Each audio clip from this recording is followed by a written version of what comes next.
안녕하십니까. 반갑습니다. 네, 오늘 이제 대해종고 스님의 서장 6번째 강의입니다. 오늘 내용이 조금 편지 개수는 많은데 내용은 그렇게 복잡한 건 없습니다. 오늘 주로 다뤄야 될 내용이 제일 중요한 부분이 조주 무자하도에 대한 설명을 참고하라는 얘기를 종고 스님이 계속 강조를 했고, 그 다음에 이제 수밀이 어디에 지금 문제점이 있는지를 계속 지적을 하면서 하도 창구를 이렇게 해라 라고 하는 과정이 이제 조주무자를 예를 들어서 하고 있는데, 그래서 우리가 한간에 많이 알려진 가나선 하는 사람들한테 조주무자 하두를 창구할 때 조심해야 되는 10가지 병통이 있다라는 얘기가 고려 시대 때 대각국사 해심선사죠. 바로 보조진울 스님의 제자예요. 선문염성을 편찬하신 분이기도 하고요. 그래서 그분이 정리한 자하도 그 십정병에 관한 얘기가 오늘 다뤄집니다. 자, 오늘 그 편지가 첫 번째 편지는 강급사에 대한 편지가 있고, 그 다음에 부추밀에 대한 편지가 3개가 있고, 그 다음에 마지막에 별도로 이참정한테 부추밀에 대한 당부를 하는 편지가 또 있어요. 이게 다 연결이 되는 내용이라서 한꺼번에 조금 분량이 긴 듯 해도 다 오늘 한꺼번에 다 보도록 하겠습니다. 그래서 오늘 첫 번째 내용이 이제 강급사에 대한 답인데요. 강급사는 누구냐면 앞에 한번 나왔었죠. 이참정 그 얘기를 할 때 천주의 급사가 속에 암자를 짓고 스님을 모시고 이제 거처를 하게 해서 법회를 열게 됐을 때 이제 이참정이 참석을 한 계기로 때라피 잣나무 하도에 대한 법문을 듣고 깨닫게 돼서 제자가 됐는데, 이참정은 원래는 묵조선을 오랫동안 수행했던 분인데, 처음에 묵조선을 비판하는 대종고 스님의 법문을 듣고 굉장히 저 사람이 과연 깨달은 사람일까? 그래서 다른 수행 방편에 대해서 저렇게 비판을 하는 거 보고, 그리고 이제 자기가 수행했는 것을 비난을 하는 게 있으니까 화가 나기도 했는데, 때라피 잣나무 하도의 그 다음 풀이 길고 짧은 줄 알았더니 불태우고 나니까 땅이 울퉁불퉁하더라라는 그 본문을 듣고 나서 이제 잣나무 하도를 알게 돼서 대해스님의 제자가 됐던 분. 그런데 이제 급사는 그때 송나라 당시에 벼슬 가운데 뭐냐 하면요, 조선시대의 승지에 해당되는 도승지, 승지. 요즘으로 치면 대통령실에 대통령 비서실장이나 그 수석 비서관인데 왕명을 출납하는 그런 업무, 비서 업무죠. 황제나 문서, 그런 벼슬이 장차관급이에요. 그래서 이 강급사라는 사람에 대한 편지를 먼저 보냈는데요. 한번 이제 그 편지 내용을 한번 보겠습니다. 그 사람이 한평생 사는 100년의 시간이, 우리가 한평생 길어봤자 100년 남짓이죠. 사는 시간이 얼마나 되겠습니까? 공께서는 가난한 집에서 가문을 일으켜 두루 높은 관직을 다 거쳤으니 이것은 세상에서 가장 복을 많이 받은 사람이면서, 그런데도 이제 장차관급, 이제 장관급까지 관직이 올라갔으니까 세상에서 보통 복이 아니고는 좀 힘들잖아요, 보통 사람들한테는. 그런데 부끄러움을 알고 마음을 돌려 도를 향하여 출세간의 생사를 벗어나는 법을 배우니, 그러니까 세상에서는 출세 20냥명에서 출세를 했지만 그 세간살이에서 출세한 것에 비해서 자기가 수양이 제대로 되지 못했음을 부끄럽게 여김을 알았다는 것만 해도 진짜 대단한 거예요, 그죠? 그래서 부끄러움을 알고 마음을 돌려 도를 향하여 출세간의 생사를 벗어나는 법을 또 배우려고 하니, 또한 세상에서 가장 좋은 것을 찾는 사람입니다. 그래서 이렇게 칭찬을 한 거예요. 그래서 우리 보통 사람들은 세상에서 성공하고 세상에서 잘나고 행복한 것을 세상에서 높은 관직이나 벼슬, 명예, 그 다음에 경제적인 부를 이루는 것을 성공으로 생각하는데, 사실은 출세간의 생사를 벗어나는 법, 이것을 배우는 것이 가장 훌륭한 것이다. 가장 좋은 것이다. 그래서 이걸 찾는 사람이야말로 어쩌면 가장 훌륭한 사람입니다. 정관이 되고 정승이 되고 설사 임금이 황제가 된다 하더라도 출세간의 생사를 벗어나는 법을 알지 못하면은 그거는 그렇게 정말 훌륭한 건 아닐 수도 있다라는 그 얘기를 일단 해놓습니다. 그래서 이거는 세상에 인간으로 태어나서 가장 좋은 일이 공부하는 일이다. 도를 깨닫는 일이다. 출세간의 생사를 벗어나는 법을 배우는 거. 이것보다 더 뛰어난 게 없다라는 그 얘기를 이렇게 칭찬을 하고 있습니다. 그래서 거기에 공부 마음을 내시니 정말 가장 훌륭한 분입니다. 이렇게 얘기를 한 겁니다.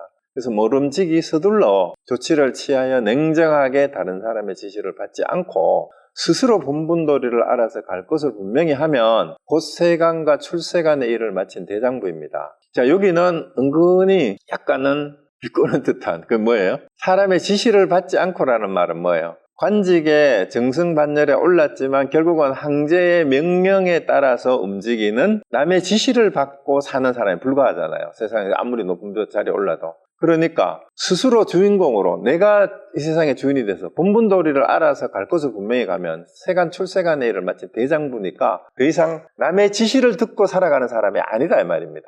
그래서 여러분들 대부분이 직장생활을 하면서 물론 최고 사장이 되기도 하고 가장 높은 자리에 대통령이 될 수도 있겠지만 결국은 대부분의 경우가 높은 자리에 올라갔다 해도 결국 다른 사람의 지시를 받고 하는 일을 수행하는 것일 뿐이 경우가 대부분인 게 세상 일이라는 거예요. 사실은 황제가 되고 대통령이 돼도 어쩌면은 국민들을 위해서 나름대로 그 세간이란 말, 세상에서 규정하는 그 사람이 해야 될 의무와 책임 같은 게 있잖아요. 근데 결국은 그것도 최고 통치자가 되어서 한다 하더라도 사실은 그러한 책임감과 의무감 이런 것에서 벗어날 수가 없으니까 또 요즘 민주주의 시대는 대통령도 권력을 위임받은 거니까 대통령은 사실은 국민 전체의 뜻을 받들어 행하는 지시를 받는 관직의 최고 우두머리일 뿐이라는 얘기일 수도 있어요. 그래서 어쨌든 세간과 출세간의 일을 다 마친 대장부는 아니다 그 얘기입니다. 그런데 이제 도를 공부하려는 그 마음이 세간과 출세간을 벗어나는 진정한 대장부가 되는 길이다. 그래서 이 공부가 진짜 최고의 공부다라는 얘기를 하고 있는 겁니다. 그래서 편지를 받아보니 매일 이참정에게 가서 도에 대해 이야기한다고 하니 아주 좋습니다. 이참정은 앞에서 했잖아요. 지난번에 바로 서두에서 말씀드렸던 묵조선을 하던 분이었는데 대성고스님을 만나서 뜨라피 산나무하두를 그 뜻을 깨닫고 나서 이제 공부를 제대로 하신 분이다라고 칭찬을 많이 했던 분이 이참정이에요. 그래서 이참정은 치달려 구하는 마음을 쉬어 언어의 길이 끊어지고 마음이 가는 곳이 없어져서 차별방편의 다양한 길에서 옛 성인들의 수단을 살펴보아 고인의 방편 문자에 걸리지 않습니다. 그래서 이참정을 이렇게 인정하는 이런 내용이죠. 이게 이참정은 이미 구하는 마음이 없어졌다. 그리고 다양한 방편을 알지만 다 살펴봤지만 그 문제에 걸리지 않는다. 이게 굉장히 중요해요. 사실은 오늘 어쩌면 이 말을 하려고 전체 편지의 내용이 이쪽으로 기결되는 것일 수 있어요. 그래서 심지어는 깨달으려고 하는 것을 구하는 마음도 어쩌면 치달려 구하는 마음이에요. 그것조차도 쉬었다 이 말입니다. 언어의 길이 쉬어지고 그러면서도 옛 고인들의 여러 가지 방편의 말씀들을 다 살펴봤는데 그 방편 문제에 걸리지 않는다라는 말인데 이게 중요해요. 대부분의 사람들은 책을 많이 보면은 그 말에 끌려다니는 경우가 굉장히 많아요. 이 사람 책을 보면 이 사람 말이 맞는 것 같고 저 사람 말을 들으면 저 사람 말이 맞는 것 같고 그래서 궁극적인 깨달음을 자기 스스로 본분도리를 스스로 알지 못하게 되면은 늘 이 방편 문제에 걸려서 쫓아다니는 것이 될 수도 있다라는 그 얘기입니다. 그래서 산승은 이제 본인은 그의 이와 같음을 보았기 때문에 다시 일찍이 그와 더불어 한 글자도 이야기하지 않은 것은 그를 무디게 할 바가 염려했기 때문입니다. 그래서 이참정이 뜨라피 잔나무하두를 알고 난 다음에는 다른 얘기를 더 이상 안 한 이유가 오히려 말이 많음으로 인해서 오히려 방편 문제에 걸리게 되고 오히려 그 선기를 무디게 할까 봐서 그걸 염려했기 때문이다라는 그런 얘기가 되고요. 그래서 이 내용을 읽으면서 저도 솔직히 어떤 분이 저보고 그 얘기를 해요. 참선을 하면은 되지 강의를 해서 뭐 하느냐 또 이런 얘기를 해요. 근데 저는 그 얘기를 뜨끔하기도 하면서 한편으로는 그분은 앉아있기만 하면 된대요. 그러면 또 묵조선의 병폐가 또 있을 수도 있어요. 그래서 해야 되는 게 뭐냐 하면 여러 부처님부터 시작해서 옛날 조사들의 방편 문자를 다 살펴보지만 그게 걸리지 않아야 된다라는 그 얘기고요. 그런데 대부분의 사람들이 책을 보거나 강의를 들으면 거기에 걸리는 경우가 굉장히 많아요. 그래서 저도 염려되는 게 제 강의는 계속 듣는데 화두는 전혀 제대로 참고를 하지 않는 분이 계세요. 그런데 강의는 또 듣고 싶대요. 근데 화두를 해보라면은 몇 년째 또 답을 안 하세요. 계속 해보라고 몇 시간 얘기를 하는데도. 근데 강의는 또 좋대요. 그래서 이제 이런 분들을 만나면 오늘 대해종고 스님이 특히 부추밀에게 하는 당부의 말씀을 잘 한번 새겨보시면 참 좋을 것 같아요. 그래서 제가 사적으로 드리는 말씀이고, 그래서 제 강의가 방해가 될 수도 있어요. 공부를 하는데. 그 점을 제가 말씀을 드리고 이제 시작을 또 이어가겠습니다. 자, 일단 이제 이참정 얘기를 이렇게 해놓고 그가 장차 오셔서 스스로 저와 이야기하고자 하면 비로소 그와 함께 얼굴을 마주대하고 알아볼 것이지만 다만 그렇지 않으면 곧 쉴 것입니다. 그래서 와서 만나면 서로 얼굴을 맞대고 서로 마음이 통하는 얘기를 하긴 하지만 공연히 쓸데없이 얘기를 하지 않고 그냥 쉬겠다 이 말입니다. 왜? 굳이 얘기를 해가지고 갈등을 일으킬 필요가 없다라는 그 얘기인 것 같습니다. 그 다음, 도를 배우는 사람이 시달려 구하는 마음이 쉬지 않는다면 비록 그와 더불어 마주 대하고 알려고 한들 무슨 이익이 있겠습니까? 바로 어리석게 날뛰어서 밖으로 달리는 것일 뿐입니다. 그래서 밖에서 구하지 말라는 얘기는 수신결에도 나오고 달마혈맹론에도 나오고 마음 밖에서 찾지 말라는 그 얘기 있는데 자기 안으로 돌아보고 밖으로 향하는 마음을 쉴 줄 알아야 된다라는 그 얘기는 뭐 여러 선사들이 계속 하는 말이에요. 그래서 시달려 구하는 마음이 도를 구하고 깨달음을 구하겠다는 마음조차도 내려놓아야 된다. 그래서 어떤 분 그런 얘기를 하죠. 공부를 하는데 깨닫는데 가장 방해가 되는 게 뭐냐? 가장 방해가 되는 거. 깨닫고자 하는 마음이다. 엑셀 같지만 잘 깊이 생각하셔야 돼요. 깨달음에 가장 방해가 되는 것이 무엇이냐? 깨닫고자 하는 마음이 바로 장애가 된다. 왜? 깨달음은 깨달으려 한다고 되는 게 아니고 깨달음은 원래 우리를 떠난 적이 없다라는 걸 알면 되는데 자, 또 그래 놓고는 공부하려는 마음이 없는 사람들한테 발심을 제대로 해야 된다라고 또 얘기를 합니다. 그래서 그런 말들이 모순되는 말이죠. 분명히 도를 궁극적인 깨달음을 얻기까지는 절대로 물러서면 안 된다. 그리고 발언을 크게 하고 발심을 해야 된다라고 얘기를 하는데 도를 깨닫는데 가장 방해가 되는 게 바로 도를 깨닫고자 하는 마음이다. 이렇게 얘기를 하면은 도대체 도를 깨달으려는 공부를 하라는 말이 하지 말라는 얘기라고 또 얘기에 이것도 방편 문제예요. 방편 문제에 걸리게 됩니다. 그러면 왜 그 얘기를 하느냐를 알아야 돼요. 상대적이에요. 도에 대한 관심이 없고 세속에만 관심이 있고 세상에서 아무리 잘 나가도 그거는 사실은 한평생 처음부터 나온 게 한평생 100년을 사는데 세간에서 출세를 한들 진짜 생사를 해탈하는 생사를 벗어나는 일을 알지 못하면은 무슨 소용이 있겠느냐 이런 얘기입니다. 그래서 그걸 벗어나기 위해서 발심을 해야 된다. 그런데 발심을 한 사람들한테는 또 뭐라고 얘기를 해요? 깨달으려고 하는 그 마음 때문에 깨닫지 못하는 그런 문제가 생기니까 또 쉬어야 된다라는 얘기를 또 계속 하는 겁니다. 어쨌든 여기서 치구심이라 그래요. 치달려 구하는 마음을 쉬지 않는다면 그 마음으로는 아무리 공부를 하려고 해도 안 된다. 그래서 쉬어야 된다. 내려놓아야 된다. 그런 얘기를 하는 겁니다. 그 날뛰지 말고 밖으로 달리는 일을 하지 말아야 된다. 자, 그 다음에 옛사람이 착한 일을 가까이 하는 사람은 마치 안개 속을 걸어가는 것과 같아서 비록 옷이 젖지 않으나 시간이 지나 축축해지는 것과 같다. 그래서 우리가 안개 속을 금방 걸어갈 때는 옷이 금방 젖지는 않잖아요. 그런데 오랫동안 있다가 보면 옷이 축축해져요. 습기가 묻습니다. 그래서 이 공부를 하는 것은 진짜 도인들과 도반들과 깨달은 사람들과 함께 하다가 보면 그게 자기도 모르게 생활 속에서 안개 속을 한참 걸어다가 보면 자기도 모르는 사이에 옷이 습기에 축축해지는 것처럼 공부가 그렇게 몸에 배어들게 된다라는 그 얘기입니다. 그래서 다만 자주 이참정과 이야기하기를 절실히 바랍니다.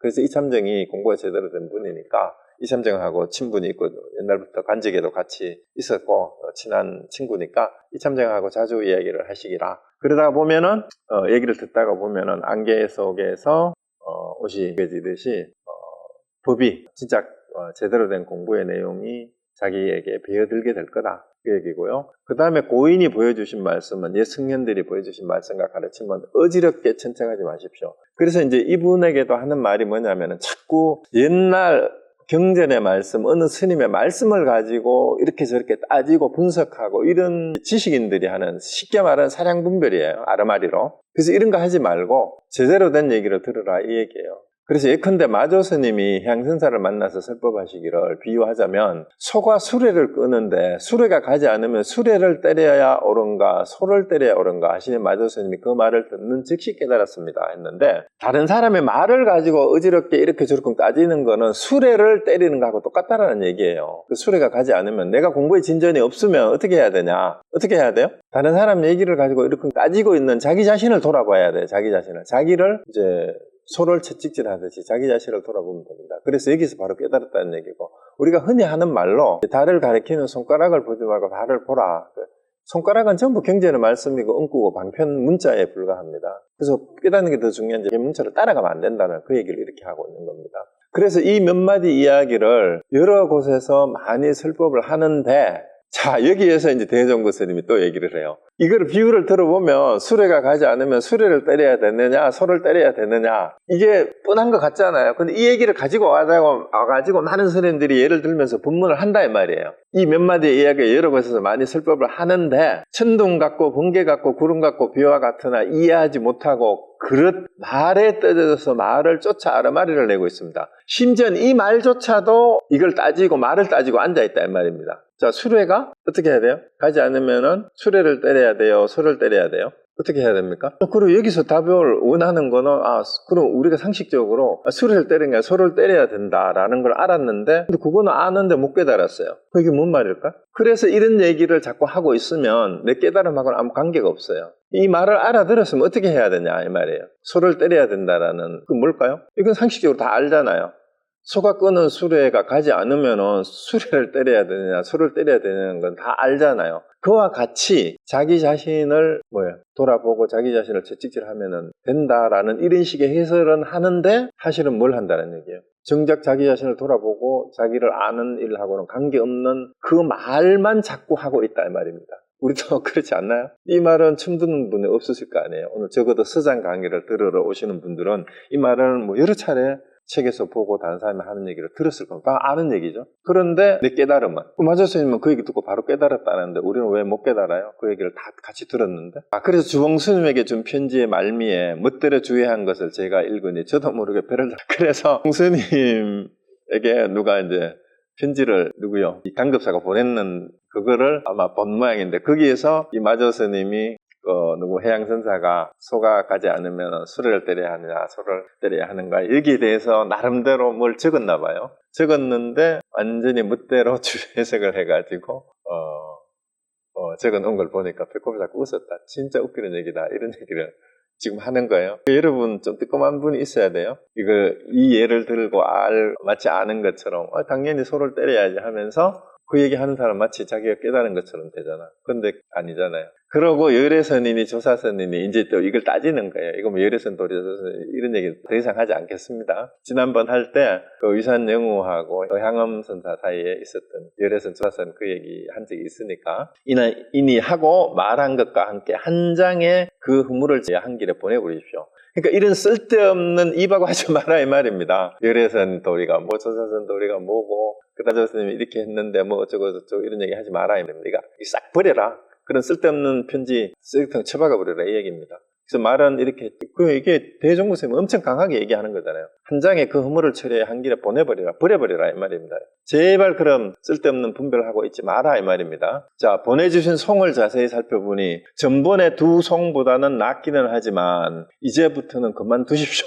또 자기 나름대로 공부했는 거를 글로 개송을 적어가지고, 제가 아는 어떤 분 중에도 개송 적어가지고 저한테도 보내는 분도 모임에서 보여주고 읽어주고 이런 분이 있었어요. 나름대로 시를 짓는다고, 또 한 시를 짓는다고. 그런데 이번에 강급사가 그렇게 했나 봐요. 그 송을 지어서 이런 걸 보니까 전번보다는 좀 낫는데 이제부터는 그만두세요. 낫지만 그것도 다 헛말입니다. 송을 주고받는다고 무슨 기약이 있겠습니까? 그 깨달음과 관계없다면 그런 송을 주고받는다고. 이게 왜 이런 병폐가 생겼냐 하면은요, 이 송나라는 사실은 사대부들, 이 사람들 전부 다 벼슬을 하던 사대부들이고 유학자들 출신이에요. 그러면서 그 이전에 위진남북조 시대 때부터 선비들이 음풍농을 하는 문학적인 그런 멋을 부리면서 식구를 주고받으면서 소위 말하는 걸 뭐라 그래요? 요즘으로 틀면은 뭐 멋있게 뭐 즐기는 낭만이 있는 것처럼 이런 식으로 멋을 부리는 그런 것을 벗어나지 못한 거예요. 그러니까 그래서 무슨 송이 이제 시를 써서 주고받는다고 서로 뭐 통하는 것 같고, 요즘도 페이스북이나 SNS에 보면은 자칭 시인이고 수필가고 소설가라는 사람들이 이렇게 해가지고 나름대로 글 쓰고 올리고 작가라고 그러면서 서로 막 이런 사람들이 있는데, 그런 사람들이 이래 해당되는 것 같아요. 그래서 송을 주고받는다고 무슨 기약이 있겠습니까? 이참전과 같이 하십시오. 그가 어찌 개송을 짓는 것을 모르겠습니까? 대종고 스님이 보기에는 송을 지으려면 이참전이 훨씬 더 잘 짓는데, 그 사람이 그런 글을 쓸 수 없어가지고 송을 안 짓는 게 아니다 이 말입니다. 이참전을 보라 이 말입니다. 개송을 짓는 건 모르겠어요. 무엇 때문에 전혀 한 글자도 쓰지 않는 것일까요? 곧 법을 아는 사람이 두렵기 때문입니다. 자기가 쓰는 글 속에 자기 살림이 다 뽀록이 나는 거예요. 다 드러나는 거예요. 말하고 글 쓰는데. 그래서 간혹 한 뜰끝만큼이라도 드러내면 자연히 저의 가려운 것을 긁어줍니다. 그래서 뭔가 조금이라도 뭔가 드러내면은 뭔가 딱 보면은 빈틈이 보인다 이 말입니다. 그래서 저 출산상송에 이거는 이참정이 지은 송이에요. 이르는 곳마다 사람을 만나면 대놓고 속인다 한 것은 성림에서 눈을 뜨게 하는 약이 될 만합니다. 저만 약이에요, 그죠? 그래서 이르는 곳마다 사람을 만나면 대놓고 속인다라고, 이 말이 바로 눈뜨게 하는 말이 될 수도 있다. 그래서 공께서는 뒷날 스스로 보시게 될 것입니다. 제가 주의할 필요가 없습니다. 제가 굳이 해설 안 하겠다. 그래서 본인이 스스로 알아라 이 말입니다. 제가 요즘 공께서 문득 바뀌셔서 이 일을 위하여 매우 힘을 쓰시는 것을 보았기 때문에 이런 편지를 쓰다 보니 저도 모르게 말이 많았습니다. 한참 혼을 냈잖아요. 혼을 냈는데 그래도 장관급한테 혼을 내라 하니까 다행히 이참정을 만나고 마음이 바뀌어서 이제 공부를 하려는 마음이 있는 것 같으니까 이제 제가 이렇게 지적을 하는 말도 받아들일 수 있는 자세가 된 것 같아서 제가 이 말을 굳이 합니다. 그 얘기를 하는 거예요. 그래서 강급사한테 여기에 출산상송이라는 게 뭐냐 하면요, 이거는 이참정이 지었던 개송이래요. 이참정이 지어서 이 대종구서만 보낸 개송인데, 눈꺼풀은 산천대체인 세계를 덮고 콧구멍은 백억의 몸을 간직하였네. 개개인이 모두 장부라 누가 굽히겠는가. 푸른 하늘 밝은 대낮에 사람을 속이지 말라. 돌이라는 말을 하는 거하고 똑같아요. 빡 하고 하는 거 똑같고, 이르는 곳마다 사람을 만나자마자 면전에서 속이는구나. 그래서 모두 다 대장부인데 다 쓸데없는 말을 하지 말아야 말이에요. 다 속이는 말이고 다 시험하는 말이고 할 뿐이다. 그래서 이러는 곳마다 바로 대놓고 속인다라는 이런 얘기를 한 거예요. 그래서 이참정을 만나거든 이제 공부를 제대로 하는 길이 어떤 건지를 자꾸 얘기를 듣고 괜히 개송을 지어가지고 나한테 점검 받으려고 이런 거 보내지 마라 이 말입니다.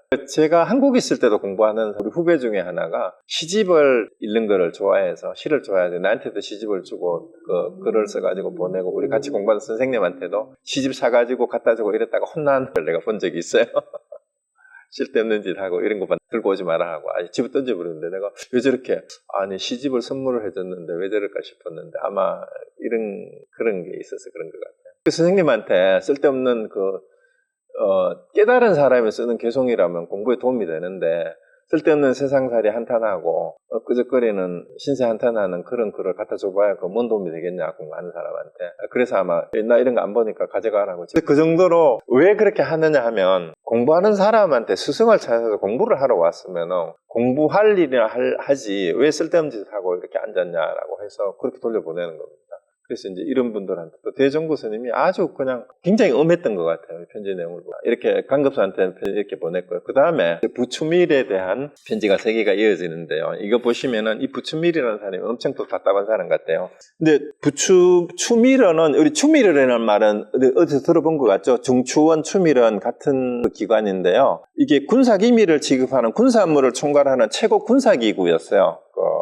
그런데 여기에 의장이 추밀은 의장이고 부사라 그러고 그랬는데, 옛날에 송나라 때는 유학자들이 그 관직을 차지하고 관료로 진출을 하면서 문치주의를 표방했기 때문에 사대부 출신, 문관 출신들이 예를 들면 국방부 장관이나 이 최고회의 군사의 의장이 되는 경우가 많았대요. 그래서 겸직을 하거나, 그래서 그전 같으면은 국방부 장관, 요즘도 국방부 장관은 대부분이 군 출신, 장군들을 임명을 하는데, 최근에도 문관 출신을 국방부 장관에 군 출신이 아닌 사람을 임명하는 경우가 들어있듯이, 이제 문치주의를 표방을 하면서, 이 사대부인데, 원래 계신이라는 사람은, 이제 최고 군사의 국방부 장관격이에요, 거기.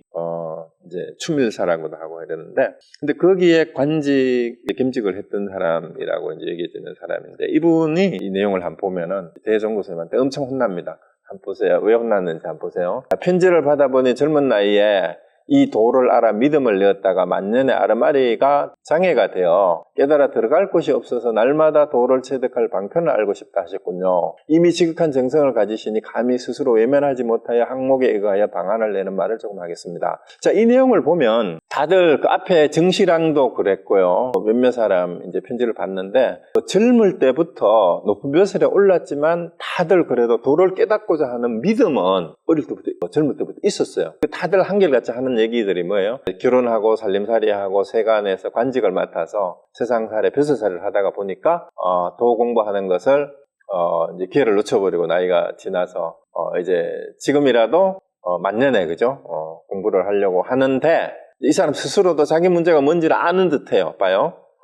아르마리가 장애가 되어 깨달아 들어올 것이 없어서 도를 체득할 방편을 알고 싶습니다. 이렇게 이제 편지를 보낸 거예요. 그렇게 이제 편지를 보니까 그렇게 보내셨군요. 이 말이잖아요. 그러니까 여러분도 아마 이런 분이 많을 거예요.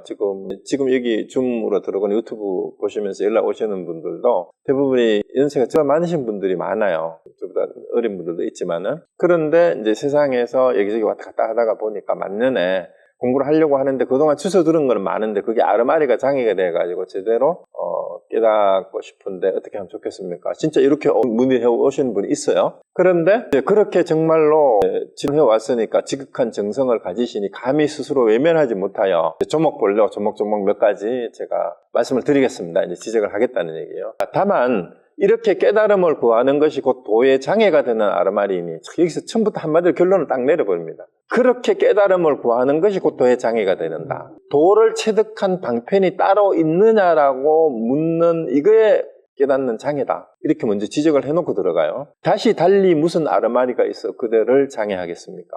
여기서 이제 반전이 일어나요. 아르마리 내지 마라, 아르마리 내지 말라는 말에 대해서도 완전히 이제 대종고 스님이 확 뒤집어 버립니다. 아르마리가 뭐가 아르마리래요? 진짜 아르마리. 아르마리가 많아가지고 도를 체득할 방편을 알고 싶다. 이렇게 얘기를 하니까 자기가 아르마리가 많다라는 걸 알고 있으면서 아르마리 말고 도를 체득할 방편을 알고 싶다 했는데 대종고가 지적하는 게 뭡니까? 포인트가? 도를 체득할 방편을 알고 싶다는 그게 바로 아르마리라는 거예요. 이해되셨어요? 도를 구하는 그게 진짜 아르마리인데 달리 무슨 아르마리가 있어? 장애할 게 뭐가 있겠느냐 이 말이에요. 필경에는 무엇을 아르마리라고 합니까? 자, 여기서 답을 여러분이 얻을 수 있어야 돼요. 아르마리는 어디서 나옵니까? 자, 이거는 지금 대종고 스님이 그냥 아르마리 내지 마라 이거를 설명하려고 하는 거 아니에요. 바로 되묻는 겁니다. 아르마리가 장애가 돼서 도를 체득할 방편을 알고 싶다라고 했는데 무엇을 아르마리라고 합니까? 이렇게 묻는 거예요. 당신이 아르마리라고 하는 게 뭐냐 이 말입니다. 당신이 아르마리라고 하는 게 뭘 아르마리라고 하느냐 이렇게 물었어요. 이 질문을 해야 돼요. 뭘 아르마리라고 하느냐 여기 밑줄 쳐놓으세요. 그 다음에 아르마리는 어디에서 나옵니까? 그 아르마리가 어디서 나왔냐 이 말이에요. 아르마리가 어디서 나왔느냐. 아르마리 어디서 왔어요? 그 다음에 장애를 겪는 사람은 누구냐? 그 장애가 되어 깨달아 장애가 된다 했어요. 장애가 겪는 사람은 누구냐? 다만 이 한 구절에 뒤집힌 것이 세 가지가 있습니다. 세 가지가. 그게 뭐냐? 스스로 아르마리에 장애가 되었다는 것이 하나고 스스로 깨닫지 못했다고 말하면 미혹한 사람이라고 달게 여기는 것이 두 번째고요. 또 하나고 다시 미혹한 가운데 있으면서 마음을 가지고 깨닫기를 기다리는 것이 하나입니다. 다만 이 세 가지 뒤집힌 것이 곧 생사의 근본입니다. 이렇게 얘기했는데 그 질문하고 요거 세 가지가 같은 대응이 되는 거예요. 자, 달리 무슨 마리가 있길래 장애를 하느냐 했는데 스스로 아르마리에 장애가 되었다라고 하는 그것이 진짜 장애예요. 아르마리에 장애가 되었다고 안다. 아르마리가 장애가 된다는 것을 진짜 안다면 그 아는 것은 누구예요? 아르마리가 장애된다를 아는 장애를 겪는 사람은 누구냐? 그걸 알면은 그거는 장애가 없어요. 장애를 겪는 사람이 누굽니까? 이렇게 묻는 거나 부모 미성년 본래 면목이 뭐냐? 이렇게 묻는 거나 이먹고 할 때 그게 뭐냐? 이렇게 묻는 거 똑같은 거거든. 장애를 겪는 사람이 누구냐? 네가 그렇게 말을 하고 있는데 네가 그 말 하면서 알고 하냐 이 말입니다. 그러면 결국 이 세계 그럼 아르마리가 어디서 나와요? 아르마리가 어디서 나옵니까? 그 아르마리가 자기를 떠나서 따로 있어요? 그 아르마리는 불성이나 본래 마음을 떠나서 아르마리가 있습니까? 그거 생각해 보시면 돼요. 그럼 똑같은 질문이에요. 세 가지가. 스스로 아르마리의 장애가 되었다라고 하는 것 때문에 그것이 장애예요. 스스로 깨닫지 못했다고 하는 그것이 미혹이에요. 다시 미혹한 가운데 있으면서도 마음을 가지고 깨닫기를 기다리는 거. 그 미혹하다고 있으면서 언젠가 깨달아지겠지 하고 기다리는 거. 이것이 또 세 가지 장애다 이 말이죠. 자기가 우리 대예스님이 보기에는. 이게 바로 세 가지 뒤집힌 장애니까 이게 생사의 근본이다. 그러니까 결국은 생사윤회를 벗어나지 못한다 이런 식으로 자꾸 그걸 가지고 아르마리를 하면 그 가장 궁극적인 아르마리가 뭐냐 이 말입니다. 이렇게 저렇게 불교 공부를 많이 아는 게 그게 아르마리가 아니라는 얘기예요. 가장 근본적인 아르마리가 뭔지를 아셔야 됩니다. 그래서 바로 모름지기 한 생각이 일어나지 않아 뒤집힌 마음이 끊어져야 바야흐로 타파해야 할 미혹도 없으며 기다려야 할 깨달음도 없으며 장애가 되는 아르마리도 없음을 알 것입니다. 이거는 제가 수미산공안을 내드리고 답하신 분들이 지금 많이 계시잖아요. 수미산공안을 공을 제대로 들이면은 이 말에서 바로 답이 나와야 돼요. 모름지기 한 생각이 일어나지 않아. 그래서 거기 혜암스님은 생각이 일어날 때 제가 일어난다 하고 그렇게 아예 해설을 해버렸잖아요. 생각이 문제라는 거예요. 한 생각이 일어나지 않아. 근데 한 생각도 일어나지 않는다라는 게 어떤 거냐고 또 물어봐야 돼요. 그러면은. 근데 한 생각도 일어나지 않는 게 어떤 거지라고 또 생각을 하게 되면은 그 생각을 끊임없이 또 생각하고 있는 게 되는 거니까. 그래서 여기서 언어에 문제가 있어요. 한 생각도 일어나지 않는 게 어떤 것을 한 생각도 일어나지 않는 겁니까? 이렇게 물어보면 어떻게 돼요? 저는 할 수 없이 그것도 생각이지 어떻게 생각도 일어나지 않느냐? 라고 저는 그렇게 되물을 수밖에 없어요. 그래서 깨닫지 못한 사람의 생각은 번뇌망상이지만 깨달은 사람의 생각은 제가 잘 쓰는 말이 생생한 깨달음이에요. 깨달음이 일어나는 거예요. 그래서 한 생각이 일어나지 않는다는 이 말에도 여러분 떨어지면 안 됩니다. 흔히 무념무상이라 하는데 무념무상이 어디 있어요? 무념무상이라고 쓰면 어떻게 돼요? 한 생각도 없다라는 게 무념무상인데 무념무상이라는 말도 말이고 무념무상이라고 말하는 것도 생각이죠. 그거 어떻게 무념무상이 돼요? 그러니까 말을 따라간다라는 은혜의 한계가 있어요. 우리 생각의 사고의 한계가. 그래서 이걸 뒤집어야 돼. 그래서 뒤집힌 마음이 끊어져야 바야흐로 그러니까 그 순간에 그 생각을 한다라는 것만 알면은 되는데 매 순간 그걸 요즘 심리학 용어로 얘기하면 메타코그니션이에요. 내가 요 말을 하고 요 말을 하고 요 말을 내가 안다 모른다 할 때 안다고 하는 줄 알고 모른다 하는 줄 아는 그게 돼야 된다는 얘기입니다. 그래야 미혹도 없고 기다려야 할 깨달음도 없으며 장애가 되는 아르마리도 없음을 알 것입니다. 장애가 되는 아르마리라는 건 원래 없어요. 왜? 모든 아르마리가 방편이에요. 그리고 모든 부처님의 말씀, 역대 조사들의 말씀이 다 방편 문자로 아르마리일 뿐이에요. 아르마리 아닌 게 어디 있어요? 경전이. 다 글씨로 된 거고 다 말로 한 건데 부처님은 생각 안 하고 말했어요? 그래서 뭐가 아르마리냐라고 이렇게 묻는 겁니다. 마치 사람이 물을 마시면 차고 따뜻한 것을 스스로 아는 것과 같아. 오래오래 하다 보면 자연히 이러한 견해를 짓지 않을 것입니다. 그러니까 결국은 앞에 비유했던 거하고 똑같잖아요. 그 앞에 강급사한테 보낸 것처럼 안개 속을 거닐다 보면 처음에는 옷이 젖지는 않잖아요. 안개 속에 금방 걷는. 근데 오래 걸으면 옷이 축축해져 있어. 그것처럼 도를 공부하는 것도 오래오래 이런 공부를 자꾸 하다가 보면 물을 마시면 차고 따뜻한 것을 아는 것처럼 공부하는 것도 그렇게 알게 된다라는 겁니다. 그래서 공을 들여야 돼요. 한꺼번에 번호를 하긴 하지만 그 다음에 다만 아르마리를 아는 마음 위에서 이게 정말 중요해요. 아르마리를 아는 마음. 자, 본인이 뭐라고 얘기를 했어요? 만년에 아르마리가 장애가 된다라는 걸 알았잖아요. 본인이 내가 참 아르마리가 많아서 장애가 됩니다. 그걸 알았으면은 아르마리를 아는 마음, 그 아르마리가 장애가 된다고 아는 그 마음을 돌이켜보면은 그 마음은 장애가 있어요, 없어요? 자기를 살펴서 알았으면 아르마리를 아는 마음. 소크라테스가 네 자신을 알라 했을 때 그 뭘 알라 그랬어요? 지금까지 내가 알고 있었던 게 전부 아르마리일 뿐이었구나. 여기 말로 바꾸면은 진짜 아는 게 아니었구나라고 아는 순간 그것을 아는 그 마음, 그것을 아는 그 아르마리, 내가 아는 것이 아무것도 없다라는 것을 알았잖아요. 그래서 소크라테스는 뭐라고 그랬어요? 그래서 그게 진지다, 진짜 아는 거다. 뭐가 진짜? 내가 아는 것이 아무것도 없다라는 걸 아는 거. 그게 진지의 출발이에요. 그렇죠? 내가 지금까지 알고 있던 모든 지식이 진짜 아는 게 아니고 단순 기억일 뿐이고 듣고 주워 들은 것 뿐이었다라는 걸 알고 나니까 진짜 아는 게 생겼어. 그게 뭐예요? 내가 지금까지 알던 게 아는 것이 아니었다라는 걸 알았잖아. 이게 진짜 아는 거라고. 소크라테스는 이렇게 얘기를 했어요. 그 말이나 굳이 표현하자면 아르마리를 아는 마음, 그 위에서 살펴보라 이 말. 그걸 아는 마음. 그게 메타코그니션이에요. 장애가 있습니까 거기에? 아르마리에 장애가 된다라는 걸 아는 그 마음에는 장애가 있느냐 이 말이야. 아르마리를 아는 마음 위에 여전히 허다한 것들이 있습니까? 아르마리를 아는 그 마음에 또 쓸데없는 아는 게 또 있냐 이 말입니다. 아르마리를 아는 그 마음에는 그게 뭐가 있어요? 옛날부터 큰 지혜를 가진 사람은 모두 아르마리로서 친구를 삼고, 자 여기서 반전이 일어나요. 큰 지혜를 가진 사람 모두 아르마리로서 친구를 삼고 아르마리로서 방편을 삼지 않으면 없었습니다. 부처님이 아는 게 얼마나 많아요. 역대 선사들 중에도 뛰어났다는 선사들에서 말이 더 많아.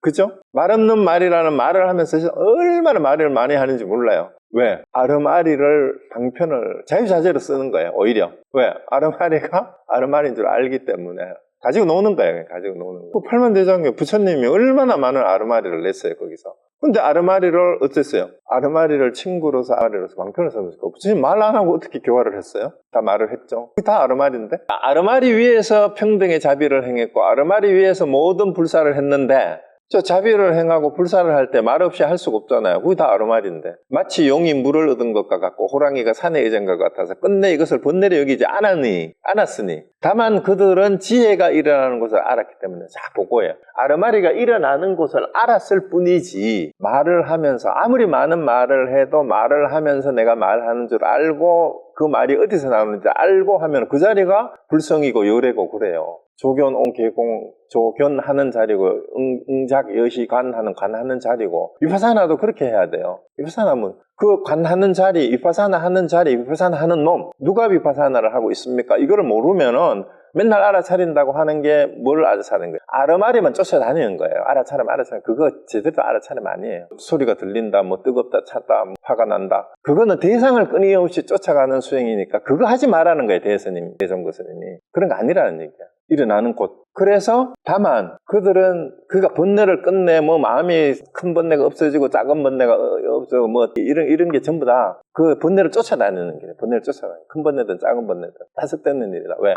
그게 일어나는 자리를 알고 그것을 아는 것이 누구인지 알면은 그거는 전부 다 뭐예요? 번뇌가 아니고 번뇌망상으로 읽었던 것이 전부 다 방편 본문이고 방편의 아르마리일 뿐이단 말입니다. 자, 그래서 이미 일어나는 것을 알았으니 바로 이 아르마리가 곧 해탈의 도량이며 바로 생사를 벗어나는 곳이며, 이미 해탈의 도량이며 생사를 벗어나는 곳이라면 아르마리 그 자체가 정멸입니다. 이래서 번뇌가 곧 열반이다 이런 말을 하는 거예요. 아르마리 그 자체가 정멸이라요. 왜? 아르마리를 알기 때문에 아르마리는 아르마리거든. 그냥. 그러니까 그 자리에는, 거기에는 그 자체가 정멸이에요. 어떤 아르마리도 없어요. 그 자리에는. 그래서 아르마리가 이미 정멸이면 아르마리를 아는 놈도, 내가 일부러 놈이라고 번역해서 아르마리를 아는 놈, 이것도 정멸이 아닐 수가 없는 것이며, 보리열반과 진여성불도 불성도 정멸이 아닐 수가 없으니 다만 어떤 물건이 장애가 될 수 있으면 다시 어느 곳을 향하여 깨달아 들어가기를 구하겠습니까? 자, 아르마리가 장애된다고 아는 그 놈을 떠나서 깨달아야 할 게 없다 이 말입니다. 그걸 아는 그 놈. 그래서 다시 어느 곳을 향하여 깨달아 들어가야 될 방편을 구하는데, 그걸 알면 됐지 다른 방편이 따로 없다. 그래서 그 방편이 바로 뭐냐? 그게 바로 제대로 하도를 참고해서 아는 거다라는 건데, 이제 그 뒤에 보세요. 일단 석가세종께서 모든 업은 마음으로부터 생겨난다. 그러므로 마음은 흡계비와 같다. 만약 이러한 분별을 여의면 모든 집착이 사라진다라고 했는데, 이게 함경의 얘기예요. 함경에 모든 업이 마음에서부터 생겨나는데, 그러므로 마음은 헛개비와 같다. 만약 이러한 분별을 여의면 모든 집착이 사라진다. 이건 함경의 말씀이잖아요. 금강경의 얘기도 똑같잖아요. 여명한표령 뭐 개성에 있잖아요. 그런데 이러한 분별을 여의는 게 응작 여시간 하는 거예요. 그러면 또 이제 이게 일체유심조라는 말은요, 여러분 착각을 하는데 자꾸 일체유심조가 마음이 세상을 짓는다라고 생각하는데 그게 아니고, 이 세상이라고 우리가 파악하고 있는 것이 마음이 구성해서 보는, 마음에 반영된 비추어진 것일 뿐이다라는 그거는 헛개비 같은 거다. 그 얘기예요. 그래, 그 얘기고. 그 다음에 이제 대주스님 얘기도. 어떤 스님 대주화상 얘기, 어떤 것이 대열반입니까? 이렇게 여쭈니까 대주스님이 생사의 업을 짓지 않는 것이 대열반이다 하시니, 그 스님이 어떤 것이 생사의 업입니까? 대주스님께 대열반을 구함이 생사의 업이다. 그 이해가 됩니까? 이런 말을 보고 문자를 따라가니까 평생을 이 말을 가지고 분석을 해봐도 말이 안 돼요. 앞뒤가 말이 안 맞잖아요. 왜? 어떤 것이 대열반입니까? 하니까 대주스님 뭐라고? 생사의 업을 짓지 않는 게 이건 뭔가 알 것 같아. 대열반이 어떤 거냐? 생사의 업을 짓지 않는 거니까 생사윤회를 더 이상 하지 않는 게 이게 대열반이구나. 이렇게 이제 이해를 했단 말이에요. 교리상으로. 그런데 그 다음 질문에서 뒤집어져. 이게 도대체 말이 안 되는 말이 나와. 어떤 것이 생사의 업입니까? 이렇게 여쭈니 대주스님이 대열반을 구하는 것이 생사의 업이다. 이게 왜 그럴까요? 생사의 업을 짓지 않는 것이 대열반이다. 이렇게 해놔놓고 어떤 것이 생사의 업입니까? 이렇게 물으니까 대열반을 구하는 게 생사의 업이다. 이게 이해가 돼요? 이해가 됩니까? 자, 요거는 일단 뒤에 것만 보면 이런 얘기가 돼요. 생사의 업이라는 것은 뭐가 생사의 업이냐 하면 지금 생사 문제를 해결하지 못해가지고 끊임없이 나고 죽고 윤회를 반복한다. 아니면 생사에 갇혀있다. 이렇게 칩시다. 근데 그렇게 업을 짓고 있는데 그렇기 때문에 대열반을 구하는 거잖아. 생사를 벗어나기 위해서 대열반을 구하는 거잖아요. 그러니까 대열반을 구하는 것. 자, 그러면은 생사의 업을 벗어나려면 어떻게 해야 돼요? 대열반을 구하지 않아야 돼요. 자, 다르게 얘기를 할게요. 대열반을 구할 것이, 대열반은 구할 것이 본래 없다는 것을 아는 거. 근데 대열반을 구해야 될 게 있으면 뭐예요? 생사의 업을 벗어난 사람은 대열반을 구할 필요가 있어요, 없어요? 이미 대열반의 자리에 있는데? 대열반에 있으면서 대열반을 구할 이유가 없잖아. 그렇지 않나요? 그러니까 대열반을 구한다는 것 자체가 생사의 업을 못 벗어난 거다 이 말이에요. 그럼 생사의 업을 벗어나려면 어떻게 해야 돼요? 대열반을 구할 게 없다라는 걸 바로 알면 돼. 대열반을 구하지 마라. 그럼 또 공부 안 해야 돼요. 그러면은 또 이 말에 떨어진 거예요. 그래서 앞에 거를 이 두 말 다 마찬가지입니다. 이거는 글자를 따라가면 안 되고 어떤 것이 대열반입니까? 예전에 대주스님께서 생사의 업을 짓지 않는 것이 대열반이다 하는 이 용어를 따라가니까 그래요. 저한테 다시 묻는다면 어떤 것이 대열반입니까? 이렇게 물으면은 배고프면 밥 먹고 졸리면 잔다. 또 이렇게 얘기하면 또 이 말을 따라가. 그럼 차라리 귀신방귀에 틀한 거다 이렇게 얘기하면 어때요? 이게 도대체 뭔 말인지 모르겠죠. 아니면 뜰 앞에 잣나무다 해도 돼요. 어떤 게 대열반입니까? 이렇게 물었는데. 자, 그래서 여러분이 이 화두를 어떤 것이 대열반입니까? 라고 물었는데 대주스님이 생사의 업을 짓지 않는 것이 대열반이다 한 뜻이 뭔지를 알아야 돼요. 그런데 이거를 생사의 업을 짓지 않는 것, 이거를 개념적으로 이해하려면 절대로 그 답을 얻을 수가 없어요. 그러면 자꾸 되돌입해요. 뭐예요? 계속 생사의 업을 짓는 것이에요. 그래서 이걸 따라가면 안 됩니다. 그래서 왜? 그 위에 나왔잖아요. 업이 마무리부터 생겨나는데 헛개비 같은 건데 이러한 분별을 떠나야 돼. 분별을. 어떤 분별? 생사의 업을 짓지 않는다는 분별. 생사의 업을 짓는다 안 짓는다라는 분별을 떠나야 돼요. 그러면은 모든 집착이 사라진다. 그 얘기입니다. 생사의 업을 짓지 않는 어떤 것이 대열반입니까? 라고 묻던 어떤 것이 생사의 업입니까? 라고 묻던 그 묻는 놈은 같은 사람이에요? 다른 사람이에요? 이 질문도 그 사람이 했고 이 질문도 그 사람이 했잖아요. 그럼 그것을 묻는 놈이 누구예요? 묻는 놈. 그 질문을 하는 놈이 누구냐고요. 그걸 알면은 대답하는 놈은 또 누구예요? 질문할 때 질문하는 줄 알고 대답할 때 대답하는 줄 알면 그 자리가 대열반의 자리예요. 그걸 떠나서 대열반을 따로 여기서 이 문장을 가지고 이거를 이 사전에 대열반은 생사의 업을 짓지 않는 게 대열반이라고 이렇게 말했. 그래서 이거를 경의로 이해를 하시면은 평생을 방편 문제를 쫓아다니는 것밖에 되지 않는다 그 말입니다. 그 다음에 생각이 없어야 된다 앞에서 나왔는 이런 구절을 듣고 생각을 다 끊어야 되니까 생각을 안 해야 된다라고 생각하고 계속 생각을 끊으려고 앉아가지고 있는 거, 그게 쓸데없는 선정사를 구하는 그런 일하고 똑같은 거다라는 그 얘기예요. 자, 그래서 원래 정밀인데 번뇌가 정밀이라고 그랬잖아요. 자, 그 다음에 또 봅시다. 자, 고덕은 황벽스님 얘기예요. 황벽스님. 그 위에 거는 경덕전동역의 황벽스님 전신보배에 있는 얘기, 그 위에 그 대주화상 얘기도 도를 배우는 사람이 한 생각이라도 생사를 헤아리면 곧 마도에 떨어지며 한 생각이라도 어떤 견해도 일으키면 곧 외도에 떨어진다. 자, 벌써 위에 걸 한번 보세요. 어떤 것이 대열반입니까? 생사의 업을 짓지 않는 것이다. 이렇게 말하는 사이에 벌써 어떻게 됐어요? 도를 배우는 사람이 여기에 대해서 그 말에 대해서 한 생각에 생사를 헤아리면 곧 마도에 떨어진 거예요. 한 생각에 어떤 견해도 일으키면 곧 외도에 떨어진다. 근데 대주스님은 왜 그렇게 대답을 했을까? 대주스님은 그 말을 한 게 아니거든. 생사의 업을 짓지 않는 것이 대열반이다. 대열반이 뭔지 물으니까 답을 해준 거예요. 알아들으면 알아듣는데 못 알아듣는 사람은 이 말을 따라가면 못 알아들어요. 자, 그래서 이렇게 얘기를 했어요. 한 생각이라도 견해를 일으키면 마도고 외도다. 그 다음에 또 그래서 생각이 일어날 때 제가 일어난다 했고 수미상공원부터 해야 되는 이유가 거기에 있어요. 왜 대종고 스님이 처음부터 정실왕한테 수미상공원하고 방화창 하도를 해라. 같이 해라. 그걸 먼저 했을까 하는 거 분명해지죠. 그러면 유마거사는 모든 마군이는 생사를 즐기고 보살은 생사를 버리지 않는다 했어요. 버리지 않는다. 생사를 떠난다, 버린다, 벗어난다 그러는데 생사를 버리지 않는다 하잖아, 보살은. 마군은 생사를 즐기지만 보살 생사를 버리지 않아. 방편을 버리지 않는 거하고 똑같습니다. 방편을 친구 삼아요. 외도는 모든 견해를 즐기지만 보살은 모든 견해에 움직이지 않는다. 그러니까 그걸 따라가서 쫓아가지 않는다 이 말입니다. 그래서 이건 유마경에 나오는 얘기고요. 이러한 것이 곧 아르마리로서 친구를 삼는 것이며 아르마리로서 방편을 삼고 아르마리 위에서 평등의 자비를 행하고 아르마리 위에서 모든 불사를 한 본보기입니다. 다만 그분들은 사승직업이 공하며 생사와 열반이 모두 적장하다는 것을 알았기 때문에. 자, 여기 결론이 그거예요. 삼아승직 아주 오랜 세월 자체가, 시간 개념 자체가 개념이 없는 거고, 그 다음에 생사 열반이 원래 적정이다라는 그 얘기를 알았기 때문에 이런 말들을 하지만 이 말들이 전부 다 뭐예요? 아르마리로서 친구 삼고 방편으로 친구를 삼은 그런 거다라는 얘기입니다. 자, 그 다음에 아직 이러한 경지에 이르지 못했다면, 자, 그래서 이걸 앞에 내용을 아직 이해를 못하셨으면 이 말이에요. 제대로 못 알아들었으면 절대로 삿된 승려들이 어지럽게 말하는데 깨어서 귀신굴 속에 들어가 눈을 감고 망상을 마십시오. 자, 이래서 이런 식으로 비판을 하니까 아마 이 참정도 처음에는 화가 나고 의심을 했다 이 말입니다. 아니 저 대종구 스님이 스님이 돼가지고 저 묵조선 하는 스님들은 삿된 승려, 마구니 같은 승려들이라고 이렇게 욕을 해버리니까 깨달은 사람이 저렇게 스님이 다른 스님 욕해도 되나? 이렇게 의심이 들었던 겁니다. 그런데 여기서 대놓고 삿된 승려라고 얘기를 해버리잖아요. 그러니까 요즘 속된 말이지만 삿된 승려라 그러는데 한국식으로 직설적으로 표현하면은 이게 엉터리 돌중들이 이런 뜻이야. 그러니까 어지럽게 말하는데 귀신굴 속에 끌려 들어가 눈을 감고 망상을 이렇게, 이게 이제 묵조선 하는 쓸데없이 적정이나 정멸을 고요한 거를 구하는 거를 얘기하는 거예요. 그래서 요즘 조사에도가 쇠퇴하여 이러한 무리들이 마와 조와 같은 마대자루하고 삼배 알아요? 삼배가 이런데 숫자가 엄청나게 많잖아. 조는 수수 알처럼 엄청나게 이런 무리들이 많다 이 말이에요. 이게 사이비들이 많다 이 말이죠. 요즘 말로 하면은 가짜 종들이, 가짜 돌중들이 많다 이 말이에요. 진실로 한 눈먼 사람이 여러 눈먼 사람들이 꾸댕 끌고 들 것 같아서 매우 불쌍하고 걱정스럽습니다. 그래서 요즘 너무 많아.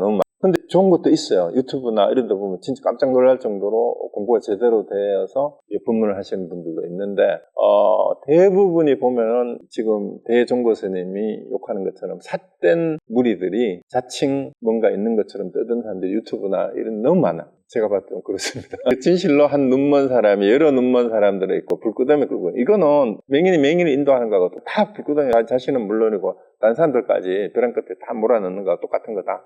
진짜 조심해야 돼요. 불쌍하고 걱정스럽다. 공께서는 척추를 곧게 서고 정신 똑바로 차리라 이 말이에요. 이러한 거치를 짓지 마십시오. 이러한 거치를 짓는다면 비록 잠시 냄새나는 몸뚱이를 얽어 메어도 곧 궁극적인 걸 삼지만 마음이 어지러이 날아오르는 것은 마치 아지랑이 같아 비록 마음이 잠시 멈춰도 돌로 풀을 놓는 것 같아서 모르는 사이에 또 생겨나니 무상보리를 구경의 안락자에 이르기는 또한 어렵지 않겠습니까? 자, 돌로 풀을 누르면은 우선 보기에는 풀이 잡초가 안 자라나는 것처럼 보이지만 결국은 또 풀이 자라난다 이 말입니다. 그래서 억지로 참선을 한다고 선정을 한다고 삼매에 빠진다고 해서 고요한 데에 빠져서 묵조선 하는 걸 이렇게 비판을 하고 있는 거예요. 그래서 결국은 우리가 사실은 참선할 때는 마음이 편안하고 법문 들을 때는 뭔가 알아듣는 것 같은데 세상살이를 하다 보면 또 오간데 없이 마음이 또 계속 번뇌망상이 많습니다. 이런 얘기 많이 하잖아요. 그죠? 우리도 실제로 그렇고. 그러면은 아직 공부가 제대로 안 된 거니까 결국 그런 반복을 하지 말고 궁극적으로 그렇게 하고 있는 자신을 바로 돌이켜 봐야 된다라는 그 얘기입니다. 그래서 안락처 이르기는 그래가지고 어느 세월에 궁극적인 해탈을 일반을 성취를 하겠느냐 이 말입니다. 그래서 저 저도 또한 일찍이 이러한 무리에게 쏘갔습니다. 이 대종고 스님도 묵조선을 했다 그랬잖아요. 그 묵조선 한 스승 찾아가가지고 이거를 공부를 해봤다 했으니까 이렇게 대놓고 얘기하는, 안 해봤으면 얘기를 못하는 거죠. 후에 만약 참 전지직을 만나지 못해 나중에 그 원어국근 선사를 만나서 제대로 이제 안 거죠. 못했다면 거의 헛되이 일생을 보낼 뻔했습니다. 매번 생각할 때마다 곧 참을 수가 없어서 구업을 지으면서도 이렇게 본인 스스로 얘기하는 겁니다. 그래서 나도 이 묵조선을 해봤기 때문에 이 말이에요, 대종고가. 그런데 만약에 제대로 대종고 스님이 그 스승을 원어국근 선사를 못 만났으면 나도 평생 그런 무리들하고 일생을 헛되이 보낼 뻔했는데, 생각하면 할수록 그때 썩은 게, 그렇게 헛된 세월을 보낸 게 참을 수가 없고, 지금도 그런 무리들이 그렇게 하고 있는 거를 보니까 구업을 지으면 알잖아, 욕하는 거. 삿된 승려라고 얘기하고 마구니라 하고 욕을 막 해대버리잖아요. 이 구업이 맞죠? 욕하는 거니까. 근데 이 구업도 방편 본문이야, 방편 문자예요. 구업을 지으면서도 힘써, 애써라고 해요. 애써 이러한 폐단을 막고자 하니 이제 잘못되었다는 것을 아는 사람이 좀 있습니다. 그래서 그 아는 사람 중에 하나가 이참전 같은 사람이에요. 그러고 이렇게 이제 공부를 하려고 편지를 해오는 사람들이 그게 뭔가 잘못이 있구나 하고 제대로 해야 되겠다 하고 이제 물어오는 사람들이 좀 있다 이 얘기죠. 만약 바로 끊어가듯이 깨닫고자 한다면 모름지기 끊어가듯이 경절문이에요. 경절, 지름길로 바로 가는 것을 이제 알고 싶다면 모름지기 이 현상각을 폭삭 한 번에 쳐부수어야 비로소 생사를 체득한 것이니 비로소 깨달아 들어갔다고 그럴 수 있습니다. 그래서 앞에서 얘기는 아르마리가 장애가 되느니 뭐 어쩌느니 이런 얘기를 샥 다 끊어버려야 된다 이 말입니다. 그러려면 어떻게 해야 되냐? 이제 방편을 물었으니까 또 방편을 안 가르쳐주지 않고 가르쳐줍니다. 뭔 방편? 무슨 아르마리가 장애가 되는데? 이렇게 묻는 것도 사실은 방편을, 진짜 방편을 알려주는 거예요. 무슨 말이냐 하면 여기서 이 물은 게 그거잖아요. 만년에 아르마리가 장애가 되어가지고 날마다 도에 체득할 방편을 알고 싶다. 이제 알려줘요. 방편이 뭐가 아르마리냐. 여기서 바로 알려주잖아. 무엇을 아르마리라고 하느냐. 아르마리 어디서 나오느냐. 장애를 겪는 사람이 누구냐. 이렇게 물어보는 게 도를 체득한 방편이에요. 그걸 되돌아봐라. 이게 진짜 방편입니다. 그래서 이걸 얘기해놓고 그 다음에 진짜 방편에 대해서 물었으니까. 그러나 절대로 마음을 타파되기를 기다리게 두지 마십시오. 그렇다고 언젠가 깨달아 되겠지 하고 기다린다고 깨달아지는 게 아니다 이 말입니다. 근데 사실은 은연중에 본인도 모르게, 저도 제 개인적으로 그런 게 좀 공부하다가 보면 언젠가 되겠지, 시간이 지나면 되겠지라고 진짜 기다리는 때가 참 많았어요. 저도 이제 화두를 들고 다른 화두를 하다가 막혀가지고 안 되는 거예요. 근데 금산법문에 1년 넘게 시간 지나면 언젠가 되겠지 했는데 안 되더라고. 조주무자도 그래요. 조주무자도 한 3년 걸린 것 같아요. 3, 4년도. 그래서 타파되기 기다리면 안 됩니다. 이제 조주무자 얘기가 나와요. 조주무자를 타파하는데 참 힘들었어요. 또 이게 자꾸 이렇게 사람 묵하는 게 많아가지고 조주무자 하고 나니까 정말로 가슴 뻥 뚫리는 것 같고 웃음이 나왔어요. 야, 이거 하려고 내가 10년 넘게 20년 가까이 그렇게 했나 싶은 그런 생각이 들었는데요. 자, 한번 봅시다. 저 얘기 나오니까. 만약 마음을 타파될 곳에 둔다면 영겁토록 타파될 데가 없을 것입니다. 그러니까 언젠가 타파되겠지 하고 기다리고 그렇게 있다면은 이게 평생을 영원토록 해도 그렇게 안 된다 이 말입니다. 다만 망상과 뒤집힌 마음, 사량하고 분별하는 마음, 삶을 좋아하고 죽음을 싫어하는 마음, 이 생사심이에요. 아르마리로 알려는 마음, 고요함을 좋아하고 싫은 것을 싫어하는 마음을 한꺼번에 내려놓고 이렇게 다 내려놓고, 다만 내려놓은 그 자리에서 화두를 살펴보라, 화두를 들으라 이 말이에요. 다른 거 하지 말고. 자, 어떤 스님이 조주에게 묻기를 계에게 불성이 있습니까? 하니 없다 하셨습니다. 그냥 무했어요. 무라고 했어요. 우리는 말로 하면 없다 했는데, 이 한 글자는, 이 무자는 곧 허다한 잘못된 암과 잘못된 깨달음을 물리치는 무기입니다. 자, 여기서 이제 나옵니다. 있다 없다는 아르마리도 짓지 말고, 도리의 아르마리도 짓지 말고, 이게 무슨 도리일지 또 짱구 돌리지 마라 이 말입니다.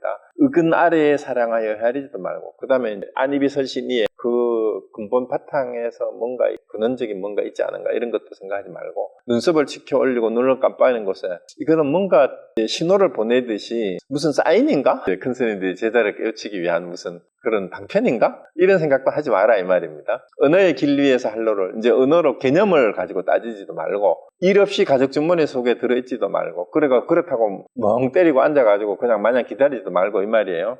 거량하여 일으키는 곳에서 이어받으려고도 말고, 그러니까 뭔가 자꾸 물어봐가지고 거기에 힌트를 얻으려고 하지 말라 이 말입니다. 문자 속에서 증거를, 비슷한 말이죠. 언어의 길에서나 이제 경전이나 다른 스님 말에서 이거를 뭐 이 말하고 같은 거 아닙니까? 뭐 이런 식으로 자꾸 하려고 하지 말란 말입니다.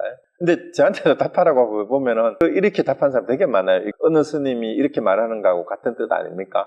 아니면 경전에 나오는 이 말하고 같은 뜻 아닙니까? 그런 거 하지 말아요. 그냥 왜 무라고 했냐? 이것만 답해야지 뭘 자꾸 그런 거 가지고 와서 하냐 이 말입니다. 다만 하루 종일 행주자와 가운데, 그러니까 이건 뭐 일상생활 가운데 뭐 움직이든 가만히 있든 눕든 앉아있든 간에 때때로 들어. 그러니까 이 화두를 드는 건 아시죠? 조조스님께 하기니 불성이 있습니까? 조조스님은 무 없다 하셨다. 근데 조조스님은 무엇으로 인하여 무라고 하셨나? 또 해암스님은 조주가 무라고 한 데에는 삼키고 토한 것이 있는데 무엇을 삼키고 토했느냐?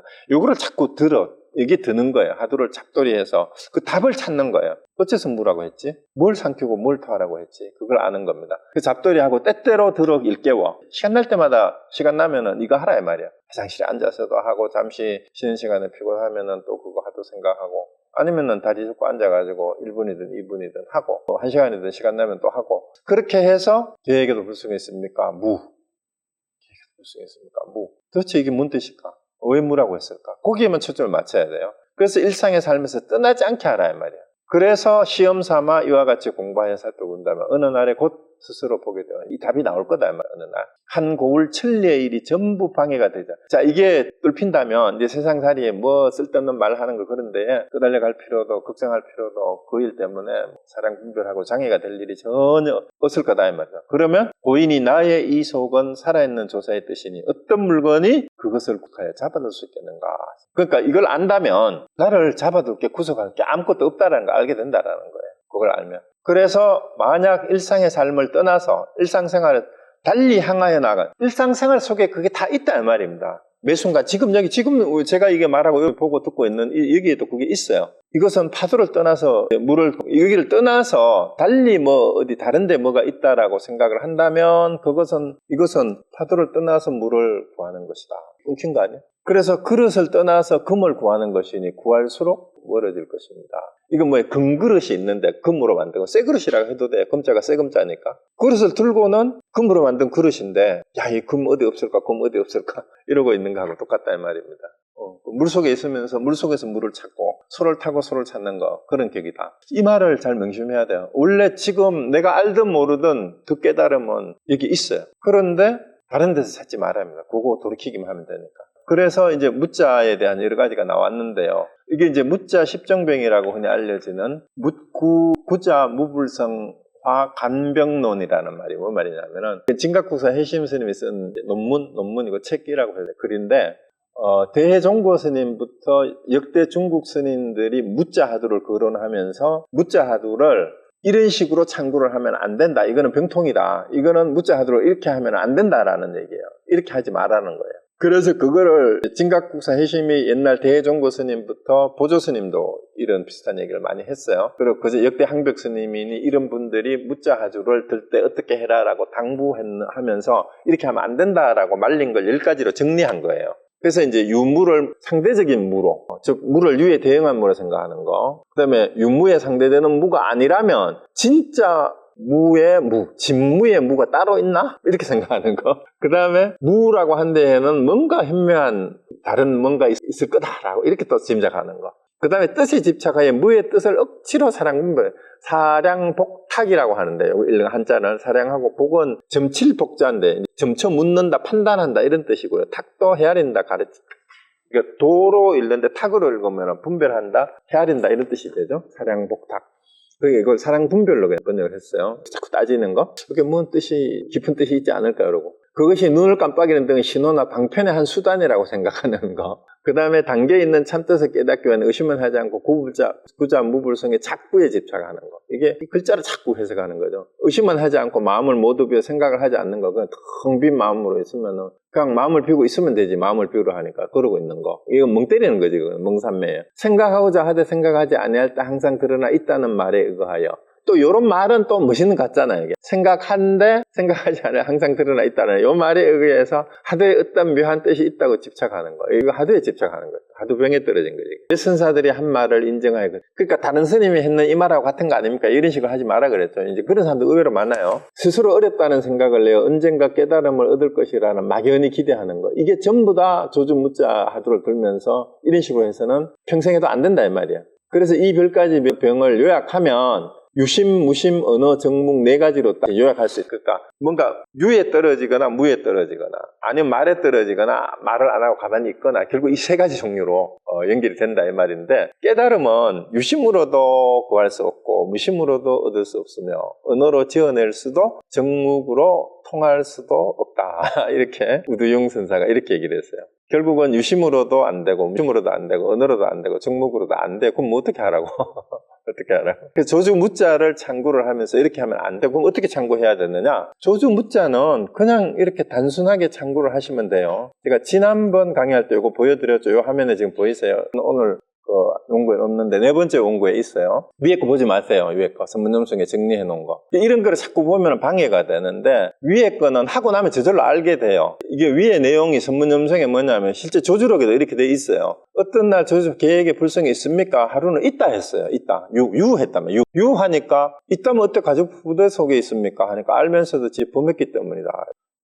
또 다른 날 다른 학인이 똑같은 질문을 하니까 계획에 불성이 있습니까? 하니까 무 했어. 없다 했는데, 그럼 일체정성에 불성이 있는데 어째서 걔는 없다 하십니까? 거의 없이기 때문이다. 이거를 가지고 여기에서 뭘 힌트를 얻으려고 자꾸 그러는데 그거 하지 마세요. 하면은 평생 해도 안 돼요. 그럼 어떻게 하냐? 밑에 이거를 해암쌤이 이렇게 하라 그랬어요. 조저 스님께 불성이 있습니까? 없습니까? 주니 스님께서 무 갈로 쳐놨죠. 제가 없다, 이거 우리말로 하면 없다 하셨는데, 질문을 이렇게 창구를 하죠. 조주 무자에는 삼키고 토한 것이 있다. 무엇을 삼키고 토했냐? 질문을 잘 보세요. 질문에 초점을 맞춰야 돼요. 뭐 어디에 있다 그랬어요? 삼키고 토한 것이? 그 위에 본문은 조주 무자에 삼키고 토한 것이 있다. 그러면 무자에서 삼킨 게 뭐고 토한 게 뭐다라고 그냥 바로 얘기하면 돼요. 근데 이거를 막 위에서 뭘 가지고 와가지고 막 해설을 막 하는데, 한마디로 그냥 한 줄로 딱 대답하면 돼요. 한 단어로. 토한 게 뭐고, 뭘 삼키고 뭘 토했다, 이렇게 대답하면 한 단어씩만 딱 하면 돼요. 그래서 그러고 나면은 두 번째 조주는 왜 무라고 했느냐, 무엇으로, 어째서 무라고 했느냐, 질문 똑같죠. 무엇으로 했느냐, 무라고 했느냐. 거기 답하면 됩니다. 그대로 하세요. 요거만 참고하시면, 위에 거는 알고 나면은 이제 질문을 바꿔도 마찬가지예요. 조주는 조주 유자에는 삼키고 토한 것이 있는데 무엇을 삼켰느냐, 조주는 무엇으로 인하여 유라고 했느냐, 이렇게 물어도 답은 똑같아요. 그래서 질문하는데 일단 집중을 하시면 됩니다. 질문하는데 집중을 하시면, 아까 대승님이 뭐라고 했어요? 이렇게 자꾸 하다가 보면 어느 날 스스로 타파될 거다라고 했잖아요. 근데 뭘 해야 돼? 그냥 기다리면 되는 게 아니고, 기다리면 막연히 기대하면 안 됩니다. 막연히 기다리는 게 아니라 시간 날 때마다 뭘 하라 그랬어요? 화두를 들어서 참구를 하라 그랬어요. 그 답을 참구를 해야 돼요. 그러면 어느 날 툭 터질 거다 이 말입니다. 그 얘기입니다. 그냥 기다리는 게 아니에요. 참구를 하라 이 말입니다. 그다음 첫 번째 편지에서 엄청 혼을 냈어요. 네, 아르마리가 장애가 되는, 그러니까 좀 제대로 도를 깨달을 수 있는 방편을 일러주십시오. 이렇게 정중하게 편지를 보낸 것 같죠? 근데 아르마리가 장애가 된다는 아는 놈은 누구냐? 뭘 아르마리라고 하느냐? 이렇게 해가지고 아르마리라는 게 알고 나면은 전부 다 이게 깨달음을 전하는 방편 본능이고, 부처님하고 예선사들이 전부 다 친구로 삼은 건데, 뭔 아르마리가 장애가 된다 이 말이야. 많이 아는 게 장애가 될까요? 제가 많이 아는 사람을 공부하는 게 힘들다 그랬죠. 근데 그게 그 뜻이 아니에요. 많이 알면 알수록 도를 깨닫는 데 도움이 돼요. 다만 그 행위, 자기가 아는 걸 가지고 이렇게 저렇게 자꾸 따지는 것이 문제지, 많이 아는 것 자체가 사실은 방해가 되지 않고요. 많이 알면 알수록 더 좋아요. 그래서 그것이 장애가 되는다라고 생각하는 것 때문에 장애예요. 아는 걸 가지고 그대로 바로 뚫고 들어가면 그거를 방편으로 사용할 수도 있습니다. 자, 그 다음에 두 번째 편지예요. 요즘 이것을 큰일의 인연으로 생각하며 용맹정진하여 순일하에 잡념이 없다는 것을 마음으로 알고 더없이 기뻤습니다. 자, 이제 답장을 받고 두 번째 편지를 다시 이제 보냈는데, 이게 뭐예요? 이것을 큰일의 인연, 생사대사겠죠, 생사대사. 이 공부하는 거, 즉 가나성 공부를 하는 거, 이거를 이제 이게 진짜 큰 인연이다. 그러니까 대스님하고 가나성 공부를 하게 된 이거를 큰 인연으로 생각하고 용맹정진해서 이제 잡념이 없다. 그래서 이것을 마음으로 알고 그 편지를 받아보니까 이제 참 기쁘다 이렇게 하고 하루 종일 왕성히 활동하는, 근데 이제 용맹정진하에 순일하에 잡념이 없다라고 이렇게 편지를 보내는 모양입니다. 잡념이 없다. 자, 그런데 요거를 다시 꼬집고 들어가요. 자, 그렇다면 이 말이에요. 하루 종일 왕성히 활동하는 때에도 반드시 그렇냐 이 말이에요. 하루 종일 바빠서 사람 만나고 일하고 할 때도 용맹정진하여 순일하여 잡념이 없느냐, 진짜 그러냐 이 말이에요. 사람 만나고 뭐 다른 일 할 때도 진짜 그래? 말입니다. 그 다음에 잘 때와 깨어있을 때 두 가지 경계가 한결같은지요? 이거는 오해하면 안 돼요. 오메이리어가 잘 때와 깨어있을 때 경계를 따라가지 않고 잘 때는 제대로 자고 깨어있을 때는 제대로 깨어있는지를 잘 때는 잘 때대로 마음이 순위를 하고 깨었을 때대로 순위를 하고 그렇게 되냐 이 말입니다. 이와 같이 못하면 절대로 공에 빠지거나 고요함으로 나아가지 마십시오. 근데 이게 항상 그렇게 깨어있지 못하다면 이거는 고하거나 공에 빠진 것일 수 있다 이 말입니다. 그래서 고인께서 캄캄한 산아래 귀신집에 살림살이라고 했습니다. 미래가 다하도록 벗어날 기약이 없을 것입니다. 어제 온 편지를 접하고는 필시 정승삼매, 이게 뭐예요? 고요함이 뛰어난 삼매라는 생각에 탐착했으리라고 개인적으로 염려했었는데 위에 편지가 그거예요. 첫 번째 구절. 이제 큰 공부하는 것이 참선하는 것이 큰 인연으로 생각해서 용맹정진하여 순일하여 잡념이 없다. 요 편지 구절을 보고 이것도 정승삼매에 고요함이 뛰어난 삼매라는 데 생각에 빠져있는 겠거니 하고 염려했는데 즉 직강공에게 물어보고 이거 아마 누가 아는 인편으로 같이 공부하는 다른 사람인 모양이에요. 누군지 해설이 없어요. 곧 과연 생각했던 것과 같음을 알았습니다. 아니나 다를까 편지를 보고 직강공이라는 사람한테 요즘 그 부추밀이 어떻게 하고 있느냐 물어보니까 아니나 다를까 정승삼매에 빠져있다라는 걸 이제 알았다.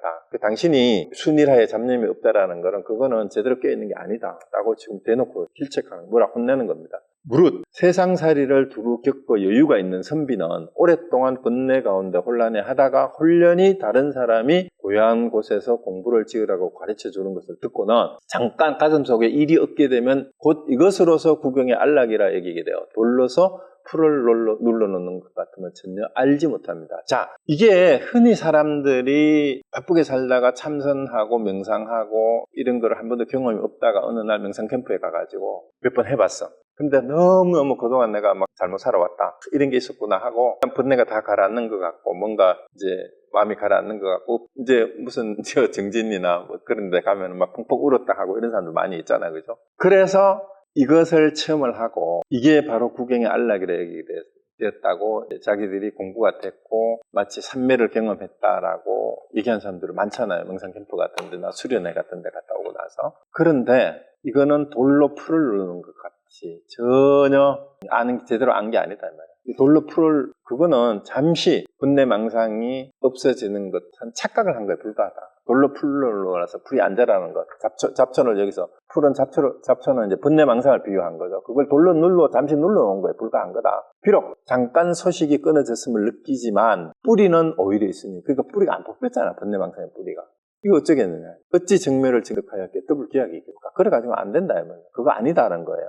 그래서 여러분들 중에 혹시 명캠프나 어디 절에서 하는 템플스테이 같은 데 가가지고 이 체험을 하고 나서 너무너무 좋은 경험을 했다고 막 이런 사람들 많아요. 그런데 이게 궁극적으로 자기 번뇌망상이 끊어지지 않는 걸 어떻게 점검해야 되느냐. 위에 질문 있잖아요. 하루 종일 왕성히 활동하는 때에도 그러냐 이 말이야. 직장생활하고 시장바닥에 장사하고 다른 사람하고 싸우고 치고받고 할 때도 과연 그게 됩니까? 순일하에 잡념이 없습니까? 잘 때 하고 깨어있을 때도 그렇습니까? 이게 안 되거든. 돌로 잠시 풀려나오는 것 뿐이고 거기 갔을 때만 그런 거예요. 거기 갔을 때만. 그건 궁극적으로 깨달은 것도 아니고 그건 진짜 공부가 아니다. 그 얘기입니다. 여러분 이런 경험은 많을 거예요. 그래서 이런 경험을 하고 막 너무너무 좋아하고 템플스테이 갔더니 너무 좋더라. 뭐 어느 수련회 가보니까 너무 좋더라. 어느 뭐 스님이 하는데 거기 갔는데 너무 좋아 하면서 그런 사람들이 있는데 그게 대스님이 보기에는 돌로 잠시 풀러놓은 곳에 불과하다. 그게 진짜 아니다. 그래서 그럼 뭐가 진짜냐? 참되고 바른 정멸이 앞에 나타나면 반드시 모름지기 왕성하게 생멸하는 가운데 곧장 한번 뛰어벗어나되 들끝만큼도 움직이지 않고 곧바로 긴강을 저어서 연유와 치즈를 만들며 이 말이에요. 그러니까 일상생활에 왕성하게 생멸이 번뇌망상이 치열하는 이런 가운데에서 바로 뛰어나서 바로 그 자리에서 이 말이에요. 들끝만큼 움직이지 않고 곧바로 긴강을 저어서 연유와 치유를 만든다는 이 말이 뭔 말이에요? 여기서 연유하고 치즈로 번역을 했는데 여기는 주락이라고도 하고 타락이라고도 하고 제호라고도 해요. 한자말로. 그게 요즘으로 하면 버터하고 치즈 같은 거예요. 연유하고 치즈인데 이거는 우유를 정제한 우유의 정수. 그 우유보다 이렇게 만든 게 더 비싸잖아. 그죠? 그래서 긴 강이라는 말이 뭔 말이야? 강물같이 많은 우유를 정제해가지고 최고급 유제품으로 만든 건데 이걸 뭘 비유한 걸까요? 불성을 비유한 거예요. 제호, 수락 뭐 이런 게 나오고 요즘 말로는 그런 거예요. 그래서 강물같이 많은 물을 저어가지고 이렇게 아주 귀한 음식, 이때만 해도 이게 요즘은 버터 치즈가 좀 싼 편이지만 그때만 해도 우유를 정제해서 이런 걸 만드는 게 아주 귀한 고급 음식이었던 뭐 서민들은 먹어보질 수 없는 그런 거예요. 그래서 이게 이제 불성에 대한 비유라고 생각하시면 돼요. 그래서 그렇게 만드는 거하고 똑같고, 그러니까 그 자리에 앉아서 바로 불성을 바로 얻게 되는 거하고 똑같고 이런 비유예요. 돼지를 받고 황금을 만들고 기회가 오면은 주고 빼앗고 죽이고 살리기를 자유롭게 하고 종탈 살자제라는 말이죠. 다른 사람들을 이롭게 하고 스스로도 이롭게 되도록 풀지 못하는 것이 없을 것입니다. 그래서 진짜 참되고 바른 정멸이 나타나면 이렇게 된다 이 말이에요. 이렇게 된다. 이게 뭐예요? 세상이 모든 것이 내 뜻대로 굴러가게 되고 모든 것이 너와 남이 다 이렇게 될 수 있도록 베풀지 못하는 것이 없을 만큼 자유로운 진짜 해탈이 되어야 참되고 바른 정멸이고 그런 거다 이 말입니다. 그래서 그렇지 못했다면 아직도 공부가 다 된 거 아니니까 그게 공부라고 착각하지 마라 이 얘기예요. 그래서 예성인들께서 이렇게 된 경지를 가지고 무진장 다라니문이요 무진장 신통유의문이고 무진장 예의해탈문이라고 하셨으니 어찌 진정한 대장부의 아니겠습니까? 여기까지 가야 된다 이 말입니다. 진짜로 돼야. 그러나 또한 시켜서 그렇게 하는 것이 아니라 이제 벼슬아치들이니까 전부 다 황제의 명령을 받아서 움직이는 사람들이었잖아요. 그래서 내 스스로 시켜서 관직에 있기 때문에 하는 일이 아니고 다 우리들의 마음의 항상한 본분일 뿐입니다. 우리의 본래 본분, 마음이 원래 그렇다 이 말이죠. 우리의 본분이 원래. 그래서 님께서는 어서 정신을 차려서 반드시 이것을 기약하시기 바랍니다. 학철되어 하면 가슴속이 밝기가 마치 백천가지의 해와 달과 같아서 시방세계를 한순간에 분명하게 알게 되어 들것만큼도 다른 생각이 없어져 비로소 구경과 상응하게 될 것입니다. 과연 이와 같을 수 있다면 어찌 다만 생사의 길에 대해서만 힘을 얻겠습니까? 다른 날에 다시 균축을 잡아 균형을 이거는 이제 주춧돌을 물레 술에 큰 맷돌 축을 똑바로 세우는 거를 얘기하는데 이건 나라의 정치에 대한 비유예요. 나라의 기틀을 바로 잡아서 임금을 요순에 위에 이르게끔 하는 것도 마치 손바닥 가리킨 것과 같을 것입니다. 그러면 이제 이걸 왜 이렇게 얘기를 했냐면은 장관급의 정승급의 벼슬아치니까 출세간에 이 공부를 제대로 마친 사람은 세상살이는 손바닥 같이 쉽다 이 말입니다. 그래서 요순 임금을 마음대로 자기가 모시는 황제를 요순의 지위에 올릴 수 있을 만큼 마음대로 할 수 있을 정도로 자유자재로 세상살이도 할 수 있게 된다. 그러니까 세상살이 핑계대고 뭐 어쩌고저쩌고 얘기하지 마라 이 얘기예요. 이렇게 이제 좀 과장법으로 이렇게 얘기를 한 겁니다. 그 다음 이제 세 번째, 이렇게 보는 거 세 번째 주고받고 나서 다시 이제 답장을 받아보니 초심에 잠깐 고요히 앉아보니 공부하는 것이 좋았다. 라고 하시고 또 감히 망령되이 고요하다는 견해를 짓지 않는다고 하시니 자 이제 고요하다라는 거에 되게 혼나니까 이제 고요하다는 견해를 짓지 않습니다라고 이제 이렇게 답장을 보낸 거예요 다시. 그러니까 부처님께서 이르신 바 어떤 사람이 스스로 그의 길을 막고 높은 소리로 크게 부르짖고는 다른 사람들이 듣지 못하기를 바라는 것 같아서 참으로 스스로 어려움을 만드는 거. 자 이게 너무 웃기잖아요. 자 가야만이 앉아보니까 공부하는 게 참 좋습니다. 이제 참선 공부하고 앉아 좋은데 이제는 이제 고요하다는 견해를 짓지 않습니다. 이렇게 답장을 보냈는데 사실은 대종고 스님이 보기에는 자기 스스로 길을 막고는 막 외치고는 다른 사람들이 안 들었을 것이다 라고 바라는 것처럼 웃기는 얘기입니다. 그거는 망령되이 고요하다는 견해를 짓지 않는다라는 이 말이 왜 틀렸는가를 얘기하는 거예요. 자, 그래 그와 같아서 참으로 스스로 장애와 어려움을 만드는 거다. 그렇게 얘기했는데도 못 알아듣냐 이 말이야. 망령되이 고요하다는 견해를 짓지 않는다. 대종고 스님이 앞에서 부탁한 게 뭐였어요? 조주 묻자 하도를 이렇게 참고하라 그랬잖아. 참고하라 했으면 그 세 번째 편지에는 뭐가 와야 돼요? 틀린 답이라도 조주가 어째서 무라고 했는지 알겠다. 조주가 왜 무라고 했느냐 이 답을 보내와야지. 왜 쓸데없는 이런 얘기를 자꾸 주고받냐. 이런 말은 내 느낌이 어땠습니다. 앉아보니까 기분 좋았습니다. 마음이 가라앉는 것 같습니다. 그런 얘기 하지 말고 조주 묻자가 조주가 무라고 했는 뜻이 뭔지 그 답이나 한번 해봐 이 얘기예요. 무슨 얘기인지 알겠죠? 그래서 자꾸 쓸데없는 얘기 하지 말고 니 혼자 자꾸 너 요즘 공부 잘 되냐 했으면 요즘은 좀 앉아있는 게 다리도 아프고 마음도 좀 가라앉고 좋습니다. 이렇게 얘기한 거예요. 그러니까 아이고 그렇게 편지를 보냈는데도 아직도 네가 공부하는 게 멀었구나, 공부를 제대로 아직도 못하는구나, 이 얘기입니다. 스스로 그거는 장애하고 어려움을 만드는 거다, 그렇게 하는 거는. 만약 생사심을 깨뜨리지 못하면 그거는 헛공부다 이 말이에요. 생사심을 깨뜨리지 못하면 평상시 하루 종일 어둡고 흐릿하면 마치 혼이 흩어지지 않은 죽은 사람과 마찬가지입니다. 그렇게 공부한 거는 이거는 산송장이지, 생사심을 근본적으로 생사를 해탈하지 못하면은 그건 공부한다는 폼 잡는 거지. 그거 공부 아니다 이 말이에요. 다시 무슨 한가한 공부를 하여 고요함을 알고 시끄러움을 알겠습니까? 자, 고요하다는 데 빠져 있어요, 이 사람은. 그러니까 고요한다에 빠져 있으니까 고요하다는 견해를 짓지 않는다라는 그 말로 그걸 빠져나가려고 하는 거야. 그러니까 이제 왜 뭐라 하는지 한번 보세요. 다시 무슨 한가한 공부를 하여 고요함을 알고 시끄러움을 알겠습니까? 자, 이렇게 놓고 예를 하나 들어요. 열반해상의 강액도아. 강액이라는 이름을 가진 도아라는 말은 백정이라는 뜻이에요. 광액이라는 백정이 하루에도 수많은 양을 때려잡는 백정이었는데, 짐승 잡는 칼을 놓아버리고 문득 승부를 했다고 하니, 이거는 사리부를 만나자마자 광액도아가 이제 바로 해탈을 했다는 이런 얘기가 열반경에 나와요. 발개를 받고 하루 지나서 하루 만에 북방천왕의 그 아들이 되어가지고 다시 태어나서 이제 했다라는 그런 이제 고사가 열반경에 있는데, 자, 이게 왜 이 비유를 했나 하면은 그가 어찌 고요한 가운데 공부를 했겠느냐 이 말입니다.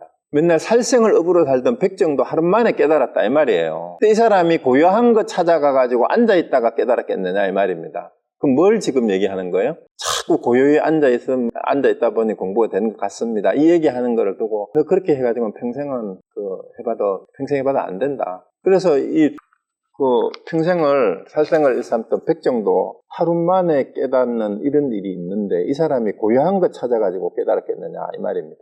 그 얘기예요. 그래서 그거 어찌 고요한 가운데 공부를 했겠습니까? 그거 어찌 초심이 아니겠습니까?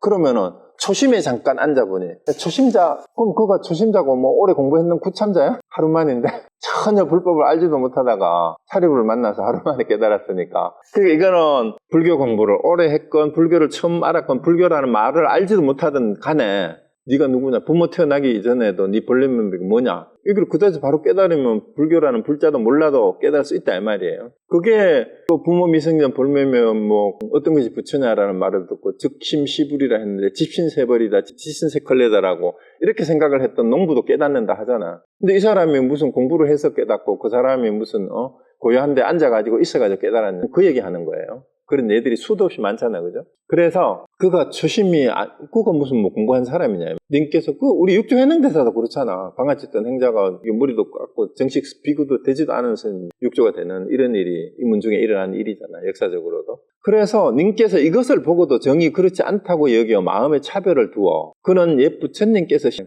그거야 그때 부처님 당시에 있었으니까 그렇지, 그 얘기한단 말이에요. 그것도 아니에요. 부처님 당시에 있는 사람들도 어때요? 사촌 동생인 대바다타는 끝까지 부처님을 모해하고 그러다가 결국은 지옥에 떨어졌잖아. 부처님 만나도 안 돼요. 그리고 부파경에는 서장에 5천 비구니 사부대중이 부처님이 부파경설하고 하니까 떠났다 그러잖아. 그러니까 부처님 당시에 있다고 되는 게 아니다 이 말입니다. 그리고 부처님께서 시연하신 거 요즘 사람들은 이런 영향이 없다, 이렇게 또 생각을 할 수도 있어요. 요즘 말 쓰니까. 그런 얘기 하지 말아야 이 말이죠. 만약 이와 같이 본다면 곧 스스로 뛰어남을 믿지 않고 하열한 사람이라고 달리 여기는 게 스스로 자기를 비하하는 거예요. 제일 문제가 열등감을 가지고 스스로 우리 같은 사람이 어떻게 하겠느냐, 도인들이나 하는 거지, 이 생각을 하니까 못하는 거예요. 그럼 짐승 같은 백정도 되는데 무슨 도인이 따로 있어요? 수행자가 따로 있고. 그래서 나의 이 문중은 초심과 만학을 논하지 않고 구창과 선배도 묻지 않습니다. 다만 만약 진정한 고요함을 얻고자 한다면 모름지기 생사심을 깨뜨려야 한다. 진짜 고요함은 그런 고요함이 아니다 이 말이에요. 생사심을 깨뜨리면 시장 가운데 전쟁터에서도 고요할 수 있다 이 말이죠. 그래서 애써서 공부를 짓지 아니하여도 생사심이 깨뜨려지면 곧 고요하게 될 것입니다. 예성인께서 말씀하신 바 적정방편은 바로 이것을 말하는 것입니다. 다만 말세의 삿된 스승들이 예성인들의 방편으로 하신 말씀을 이해하지 못하는 것일 뿐입니다. 그래서 고요하게 하라는 것에 대해서 오해를 하면 안 된다. 진짜 고요한 건 그런 게 아니다. 그래서 삿된 스승들이 잘못 이끄는 거를 제발 좀 듣지 말고 지름길로 가는 이 공부를 제대로 한번 해라, 이 얘기를 이렇게 또 대놓고 얘기를 하는 겁니다. 그래서 님께서 만약 저를 믿으신다면 시험 삼아 시끄러운 곳에서 고요한데 자꾸 찾아다니지 말고 시장바닥에 가가지고 구자무불성 하두를 살펴보시되 무자 하두를 들으라고 또 얘기하는 거죠. 깨닫고 못 깨닫고는 말하지 말고 바로 마음이 어지러울 때 가만히 하두를 들고 살펴보십시오. 그러니까 마음이 어지럽고 자꾸 다른 생각이 나면 그냥 하두를, 또한 고요함을 느낍니까? 또한 힘을 얻는 것을 느낍니까? 만약 힘을 얻는 것을 느낀다면 곧 모름지기 놔버리지 말고 고요히 앉고 싶어 할 때, 앉고 싶을 때 다만 한 자리 향을 사르고 고요히 앉을 때에 혼침과 도고에 빠지면 안 됩니다. 자, 그 시끄러운 곳에 가서도 하두를 드는데 그렇다고 무조건 시끄러운 데만 일부러 찾아가라는 얘기가 아니라는 얘기는 뭔 얘기냐면 자꾸 고요한 데만 찾지 말아라 이 말이야. 그래서 시끄러운 데든 고요한 데든 가리지 말고 그 고요한 데에 앉고 싶으면 고요한 데 앉아라 이 말이야. 앉되 어떻게? 고요히 한 자리 향을 사르고라는 말은 그냥 하는 말이에요. 앉아서 마음이 혼미해요. 혼침해야 한다는 거는 마음이 가라앉긴 가라앉는데 혼미하게 아무 생각 없이 멍해지는 거예요. 아무 생각 없이. 도고는 마음이 얼굴을 막 산란해지고 들떠가지고 온갖 생각이 자꾸 일어나고 막 열이 올라오고 막 이런 게 다 도고에 해당이 되는 거고요. 그러니까 혼침에도 빠지지 말고 도고에도 빠지지 말고 그러면 안 된다 이 말이에요. 혼침과 도고는 옛 스님들 갖고 찢은 것입니다. 고요에 앉을 때 문득 이 두 가지 병이 나타나는 것을 느끼면 다만, 그러니까 혼미할 때든 마음이 들뜰 때든 어디로 가야 돼요? 하두로 돌아가라. 조주 무자 하두를 들고 있는 조주 무자라고 하고 수미산 들고 있는 수미산으로 가세요. 그냥 가서 문제를 답을 열거를 하면서 어째서 그랬을까라고 참고해보고 답이 안 나면 또 처음으로 돌아가서 또 어떻게 계속 하두를 들어야 돼요. 그래서 두 가지 병은 힘써 물리. 근데 이걸 없애려고 왜 이렇게 막 생각이 많죠? 왜 이렇게 열이 나지? 이거하고 싸우면 열이 더 나요. 잡념을 없애려고 하지 말고 번뇌망상 없애려고 하지 말고 그냥 내버려 두고 번뇌망상이 일어나는구나, 하두가 저게 잡념이 자꾸 일어나는구나, 마음 들뜨는 혼침에 가라앉는구나 하는 걸 알아챘으면 그래 너는 니대로 혼침이 되든가 도구가 되든가 니는 니 맘대로 하고 나는 하두로 돌아갈란다 하고 하두를 들 말이에요. 그렇게 하시면 돼요. 감기가 들어서 힘들어요? 감기야 니는 들어오든가 말든가 니는 니 멋대로 니 할 일 해라. 나는 하두나 들란다. 아이고 앉아있기 힘들면은 누워서라도 할란다. 누워있다가 잠들면은 그만이고. 그런 마음으로 하두를 그냥 드세요. 누워서 하든 앉아서 하든. 그래서 날이 되고 오래되고 달이 깊어져서 일구월심이라면 일구월심. 날이 오래가고 달이 또 되면 힘이 들어지는 느끼는. 자, 요걸 또 역설적으로 표현했잖아요. 자, 그래서 혼침이나 도거 때문에 힘들었잖아. 그래서 이것 때문에 덜 힘든 것을 느낄 때가 진짜 힘이 생기는 거다 이 말이에요. 힘이 들어지는 것을 느끼는 것이 곧 힘을 얻는 곳입니다. 그게 진짜 공부 힘이 살아나는 거다. 또한 고요한 가운데 공부를 짓지 않아도 다만 그대로 곧 공부입니다. 그래서 꼭 고요한 데 가지 않더라도 시끄러운 시장바닥에 있더라도 그냥 화두를 들는 그 자리가 곧 공부다. 그 똥 눌 때도 들고 밥 먹다가도 혼자 먹을 때는 화두 들면서 해도 되고, 다만 운전할 땐 조심해야 돼요. 운전하다가 화두 들다가 신호를 못 보는 수가 있어. 그래서 잠시 짜투 시간을 활용을 하세요. 잠깐 쉬는 시간을 활용해도 좋고, 피곤할 때 잠 오면 잠 오는 대로 하두를 드세요. 그냥 그렇게 하시다가 보면은 이제 어느 날 타파가 된다라는 그 얘기입니다. 그래서 이참정이 근래 천남에 있으면서 처음 만났을 때 제가 묵조의 삿된선이 사람들의 눈을 멀게 한다고 하며 강력히 배척하는 걸 보고 그가 처음에는 평안하지 못하여 의심과 분노가, 이거 앞에서 한번 나왔던 얘기죠.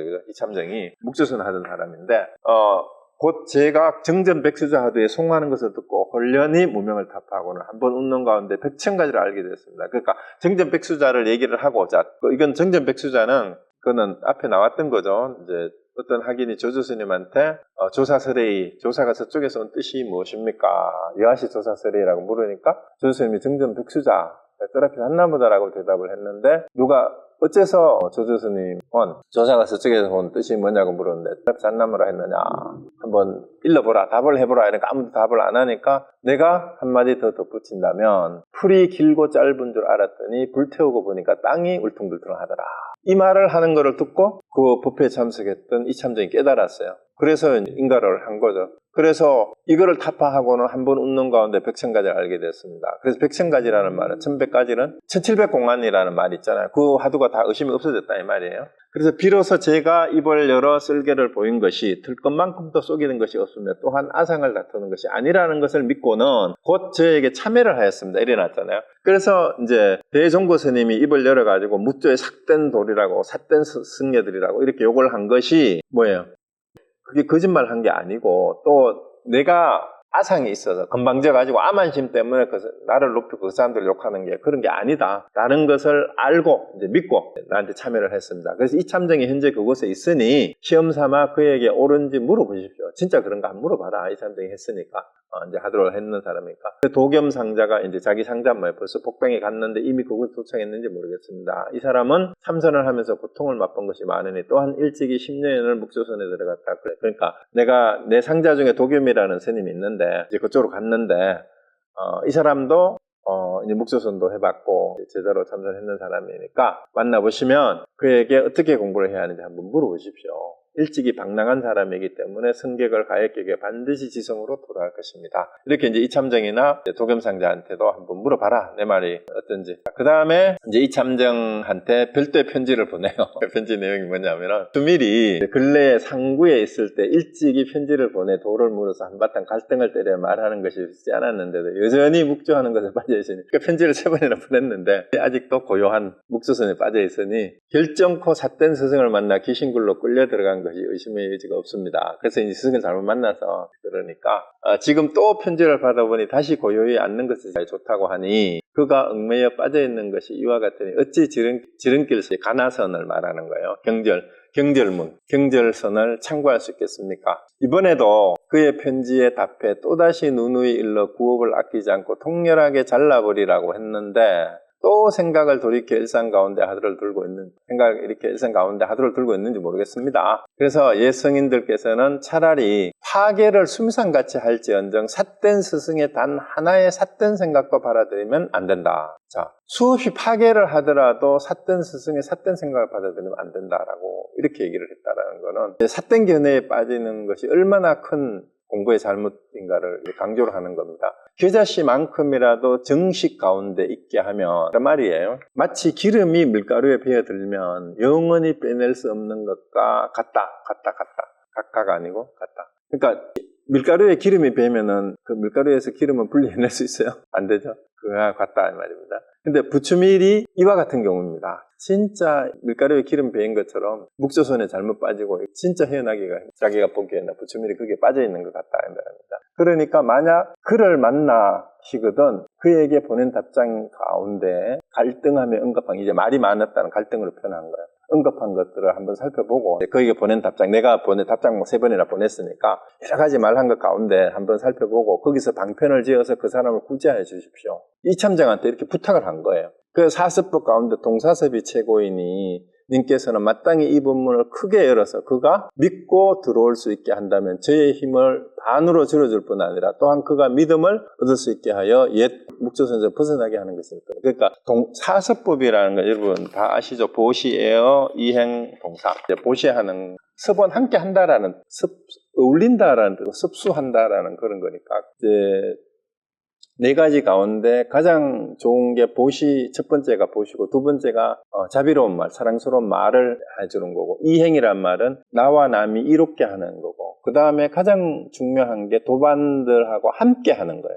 동사라는 말은 함께 일을 한다라는 건데 동사섭이 최고니 사습법 가운데 당신이 도반이라면 이 본문을 크게 그러니까 당신이 이참정이 하두를 타파를 했으니까 내가 그렇게 얘기하는데도 이 양반이 하두의 답을 생각을 안 하고 자꾸 묵조선 하는데 조용히 앉아있으니까 좋다라고 자꾸 얘기를 하니까 제발 그 사람을 만나거든 그 편지를 보고 내가 보낸 편지 있으니까 그 사람을 좀 구제하는데 도와달라. 그래서 이렇게 해주면 나도 그 사람을 공부시키는데 힘이 반으로 줄어들 거다. 그래서 그가 믿음을 얻을 수 있게 좀 타일러달라. 주변에 사실 묵조선이 요즘 위파사나예요. 위파사나. 묵조선의 지관타자라고 하는 천태종에서 한 건데 그게 이제 나중에 이제 조동종으로 들어왔는데 사마타하고 위파사나죠. 지관이라는 것이. 근데 관법을 잘못하면 묵조선에 빠질 수가 있어요. 위파사나를 잘못하게 되면. 예를 들어서 아까 알아차림, 싸띠 하는 것을 자꾸 생각이 일어나는 것을 따라가는 알아차림을 하면은 그 알아차림은 자꾸 대상을 쫓아가서 밖으로 추구하는 게 돼요. 이거를 알아차리고 이거를 없앤다라고 자꾸 알아차리기만 하면은 되는데 문제가 뭐냐면은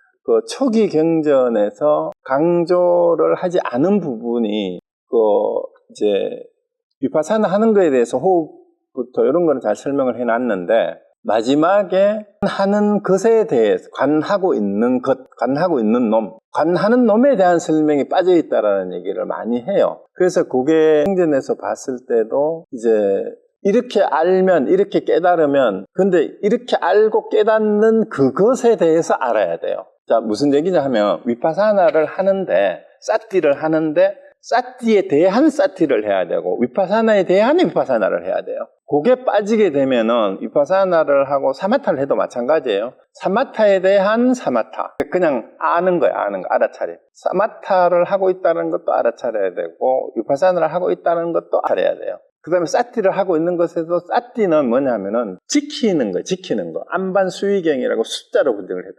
수의로 분석을 했다 그러는데 지킨다라는 말이 뭐냐면 이렇게 깨어있음을 지키는 거예요. 예를 들어서 이게 하두를 통해서 여기서 앞에서 계속 나왔던 오늘 뭘 가지고 얘기를 해도 똑같은데 사랑분별하는 마음이든 여기 대스님이 제일 처음에 얘기했던 그 부추미한테 얘기했던 게 뭐냐면 고자무불성이 아니고 그렇죠? 자, 아르마리가 장애가 된다라고 얘기를 했는데 뭘 아르마리라고 하느냐, 아르마리는 어디서 나오느냐, 장애를 겪는 사람이 누구냐 하는 이 질문을 아는 그것을 놓치지 않는 게 사띠예요. 그러니까 뭐에 대해서 끊임없이 알아차리고 마음챙김이라고 번역을 하는데 하다가 보니까 자꾸 마음을 쫓아가요. 마음에서 일어난 망상이잖아. 그게 번뇌예요. 그냥 생각이라고 해도 되는데 그거를 알아차리는데 알아차리는 놈을 알아차려야 돼. 그래서 성가에 그런 말, 단지 불해면 시적 견성이란 말이 있어요. 다만 알지 못하는 줄 알면 그것이 곧 견성이다, 이런 말이 있는데요. 이게 제가 앞에서 얘기했던 뭔 말이냐 하면은요, 우리가 안다 모른다를 떠나야 된다 이렇게 얘기를 하는데 안다 모른다를 알아야 돼요. 자, 안다 할 때는 내가 안다고 알고, 그죠? 모른다 할 때는 모른다고 알아야 돼요. 요게 진짜 위파사나를 하는 거예요. 요 안다라는 게 위파사나에 살피는 거. 안다라고 깨달아서 내가 안다라고 하고 생각하고 있구나 하는 것을 놓치지 않고 사띠하면서 위파사나를 해야 돼요. 내가 모른다 할 때 모른다 하는 것을 알고, 그러니까 모른다. 자, 그래서 only don't know라는 말은 그냥 모른다라는 말이 아니고 오직 모를 뿐이라고 아는 거예요. only don't know 하니까 나 아무것도 몰라, 이게 무식한 거지. only don't know 이러니까 또 누가 무식한 인간들이 뭐라고 얘기하면은 저는 only don't know예요. 그건 진짜 무식한 거예요. only don't know 하는 걸 아냐 이 말이야. only don't know 할 때 only don't know를 know 해야 돼요. 그러면은 거꾸로 얘기하면 only know 해도 돼. 오직 알 뿐이라고 해도 마찬가지예요. 조주 무자에도 무라고 하든 유라고 하든 무라고 하는 걸 알고 유라고 하는 걸 알면 그뿐이에요. 그 계획에 불성이 있느냐, 자, 이게 오늘 조주 무자가 나왔으니까 유라고 해서 계획가 불성이 있다는 말도 아니고 무라고 해서 계획가 불성이 없다라는 말이 아니에요. 그래서 아는 걸 아느냐라는 말. 그래서 요즘 말로 이 말을 하면 또 이 말만 메타코그니션이라고 하니까 그거 참 멋있는 말이네. 그런 용어가 있어? 메타코그니션 하라는 얘기는 메타코그니션이라는 말을 들었을 때 내가 그 말을 알아들었구나 하고 이해하고 있다라는 걸 지금 알고 있느냐를 아는 거예요. 여러분 메타코그니션 지금 되세요? 이 말을 들으면서 메타코그니션 지금 되세요 하는 말을 내가 알아들었다고 끄떡이는 것을 내가 알아야 돼요. 그런데 메타코그니션이라는 말을 하는데도 불구하고 메타코그니션이 그런 의미구나 하고 개념만 받아 적어. 생각에 대한 생각을 메타코그니션이라고 한다. 인지에 대한 인지. 이렇게 개념만 정리해 놓고 자기는 메타코그니션을 안 해. 지금 이 순간에. 그리고 양자물리학 공부를 하면서 또 얘기를 했는데 양자물리하고 중론하고 유식하고 논리나 설명하는 게 얼핏 들으면 똑같아요. 근데 그게 같아도 아무 소용없어요. 양자물리학하고 결론하고 불교의 반야사상하고 결론이 똑같다. 실제로 일치한다고 합시다. 그게 뭔 소용이 있어요? 그걸 아는 게. 내가 깨닫는 거하고 아무 관계없다 이 말이에요. 그걸 아는 게 중요해요. 왜 그렇게 얘기하느냐. 그걸 그렇게 양자물리학의 결론하고 반야사상의 내용이 묘하게도 일치한다 라고 아는 놈을 알아야 그걸 아는 거예요. 그런데 논리적으로 갖다 놓고 보니까 양자물리학 결론하고 불교의 중간사상이 이게 같다. 근데 자기가 아는 거는 논리적으로 아름아리로 아는 것 뿐이에요. 그거는. 그게 같아도 양자물리학과 불교를 공부를 해도 그게 소용이 없어요. 그걸 일치한다라고 아는 놈이 누구인지 알면 되고, 그 다음에 거꾸로 그거는 같은 게 아니야 라고 했을 때 같은 게 아니야 라고 생각하는 것이 자기라는 걸 알면 돼요. 그럼 양자물리하고 같든 말든가 그건 중요한 게 아니에요. 그건 세상 사람들의 호기심일 뿐입니다. 그래서 거기에서 벗어나지 않는 게 조주무자를 알아야 그게 진짜 중도예요. 근데 양자물리학 공부하는 사람들은 이 중도 사상하고 이게 일치한대. 근데 본인들은 중도를 알지를 못해. 양자물리학 중도 사상하고 뭔가 같은데 공부를 하는 사람들은 보면 지식으로만 그걸 공부를 하는 거예요. 그런 책을 아무리 보면 뭐 하냐고. 자기가 수행할 생각은 안 하는데, 자기가 깨달을 생각을 안 하는데. 그래서 이거를 보는 분들이 반야신경이나 금강경이나 그 외에 다른 경전을 강의하면은 이제 많이 알려진 거니까 사람들이 보기도 하고, 서장에 대해서는 이거 뭐 전문적으로 간화선을 하는 분들이 아니면은 잘 모르다가 보니까 이게 어렵다고 생각하는지 관심이 없는지 좀 그럴 수도 있는데, 진짜 수행을 제대로 하는 분이라면, 간화선에 관심 있는 분이면 서장을 꼭 공부를 하는 게 진짜 도움이 되겠다 싶어요. 왜냐, 그런 얘기를 이렇게 대해정보처럼 직설적으로 가르쳐주는 스승이 없어요. 경전에도 이렇게 대놓고 뭐라 하질 않잖아. 다른 부분도. 그래서 왜 간화선의 교과서다 대종고의 서장이라고 했는지 이제 좀 하면 할수록 저도 정신이 부쩍부쩍 들어요. 강의 준비를 하면서 하다가 보니까. 자, 오늘 마치고요. 혹시 질문하실 게 있으면 질문하십시오.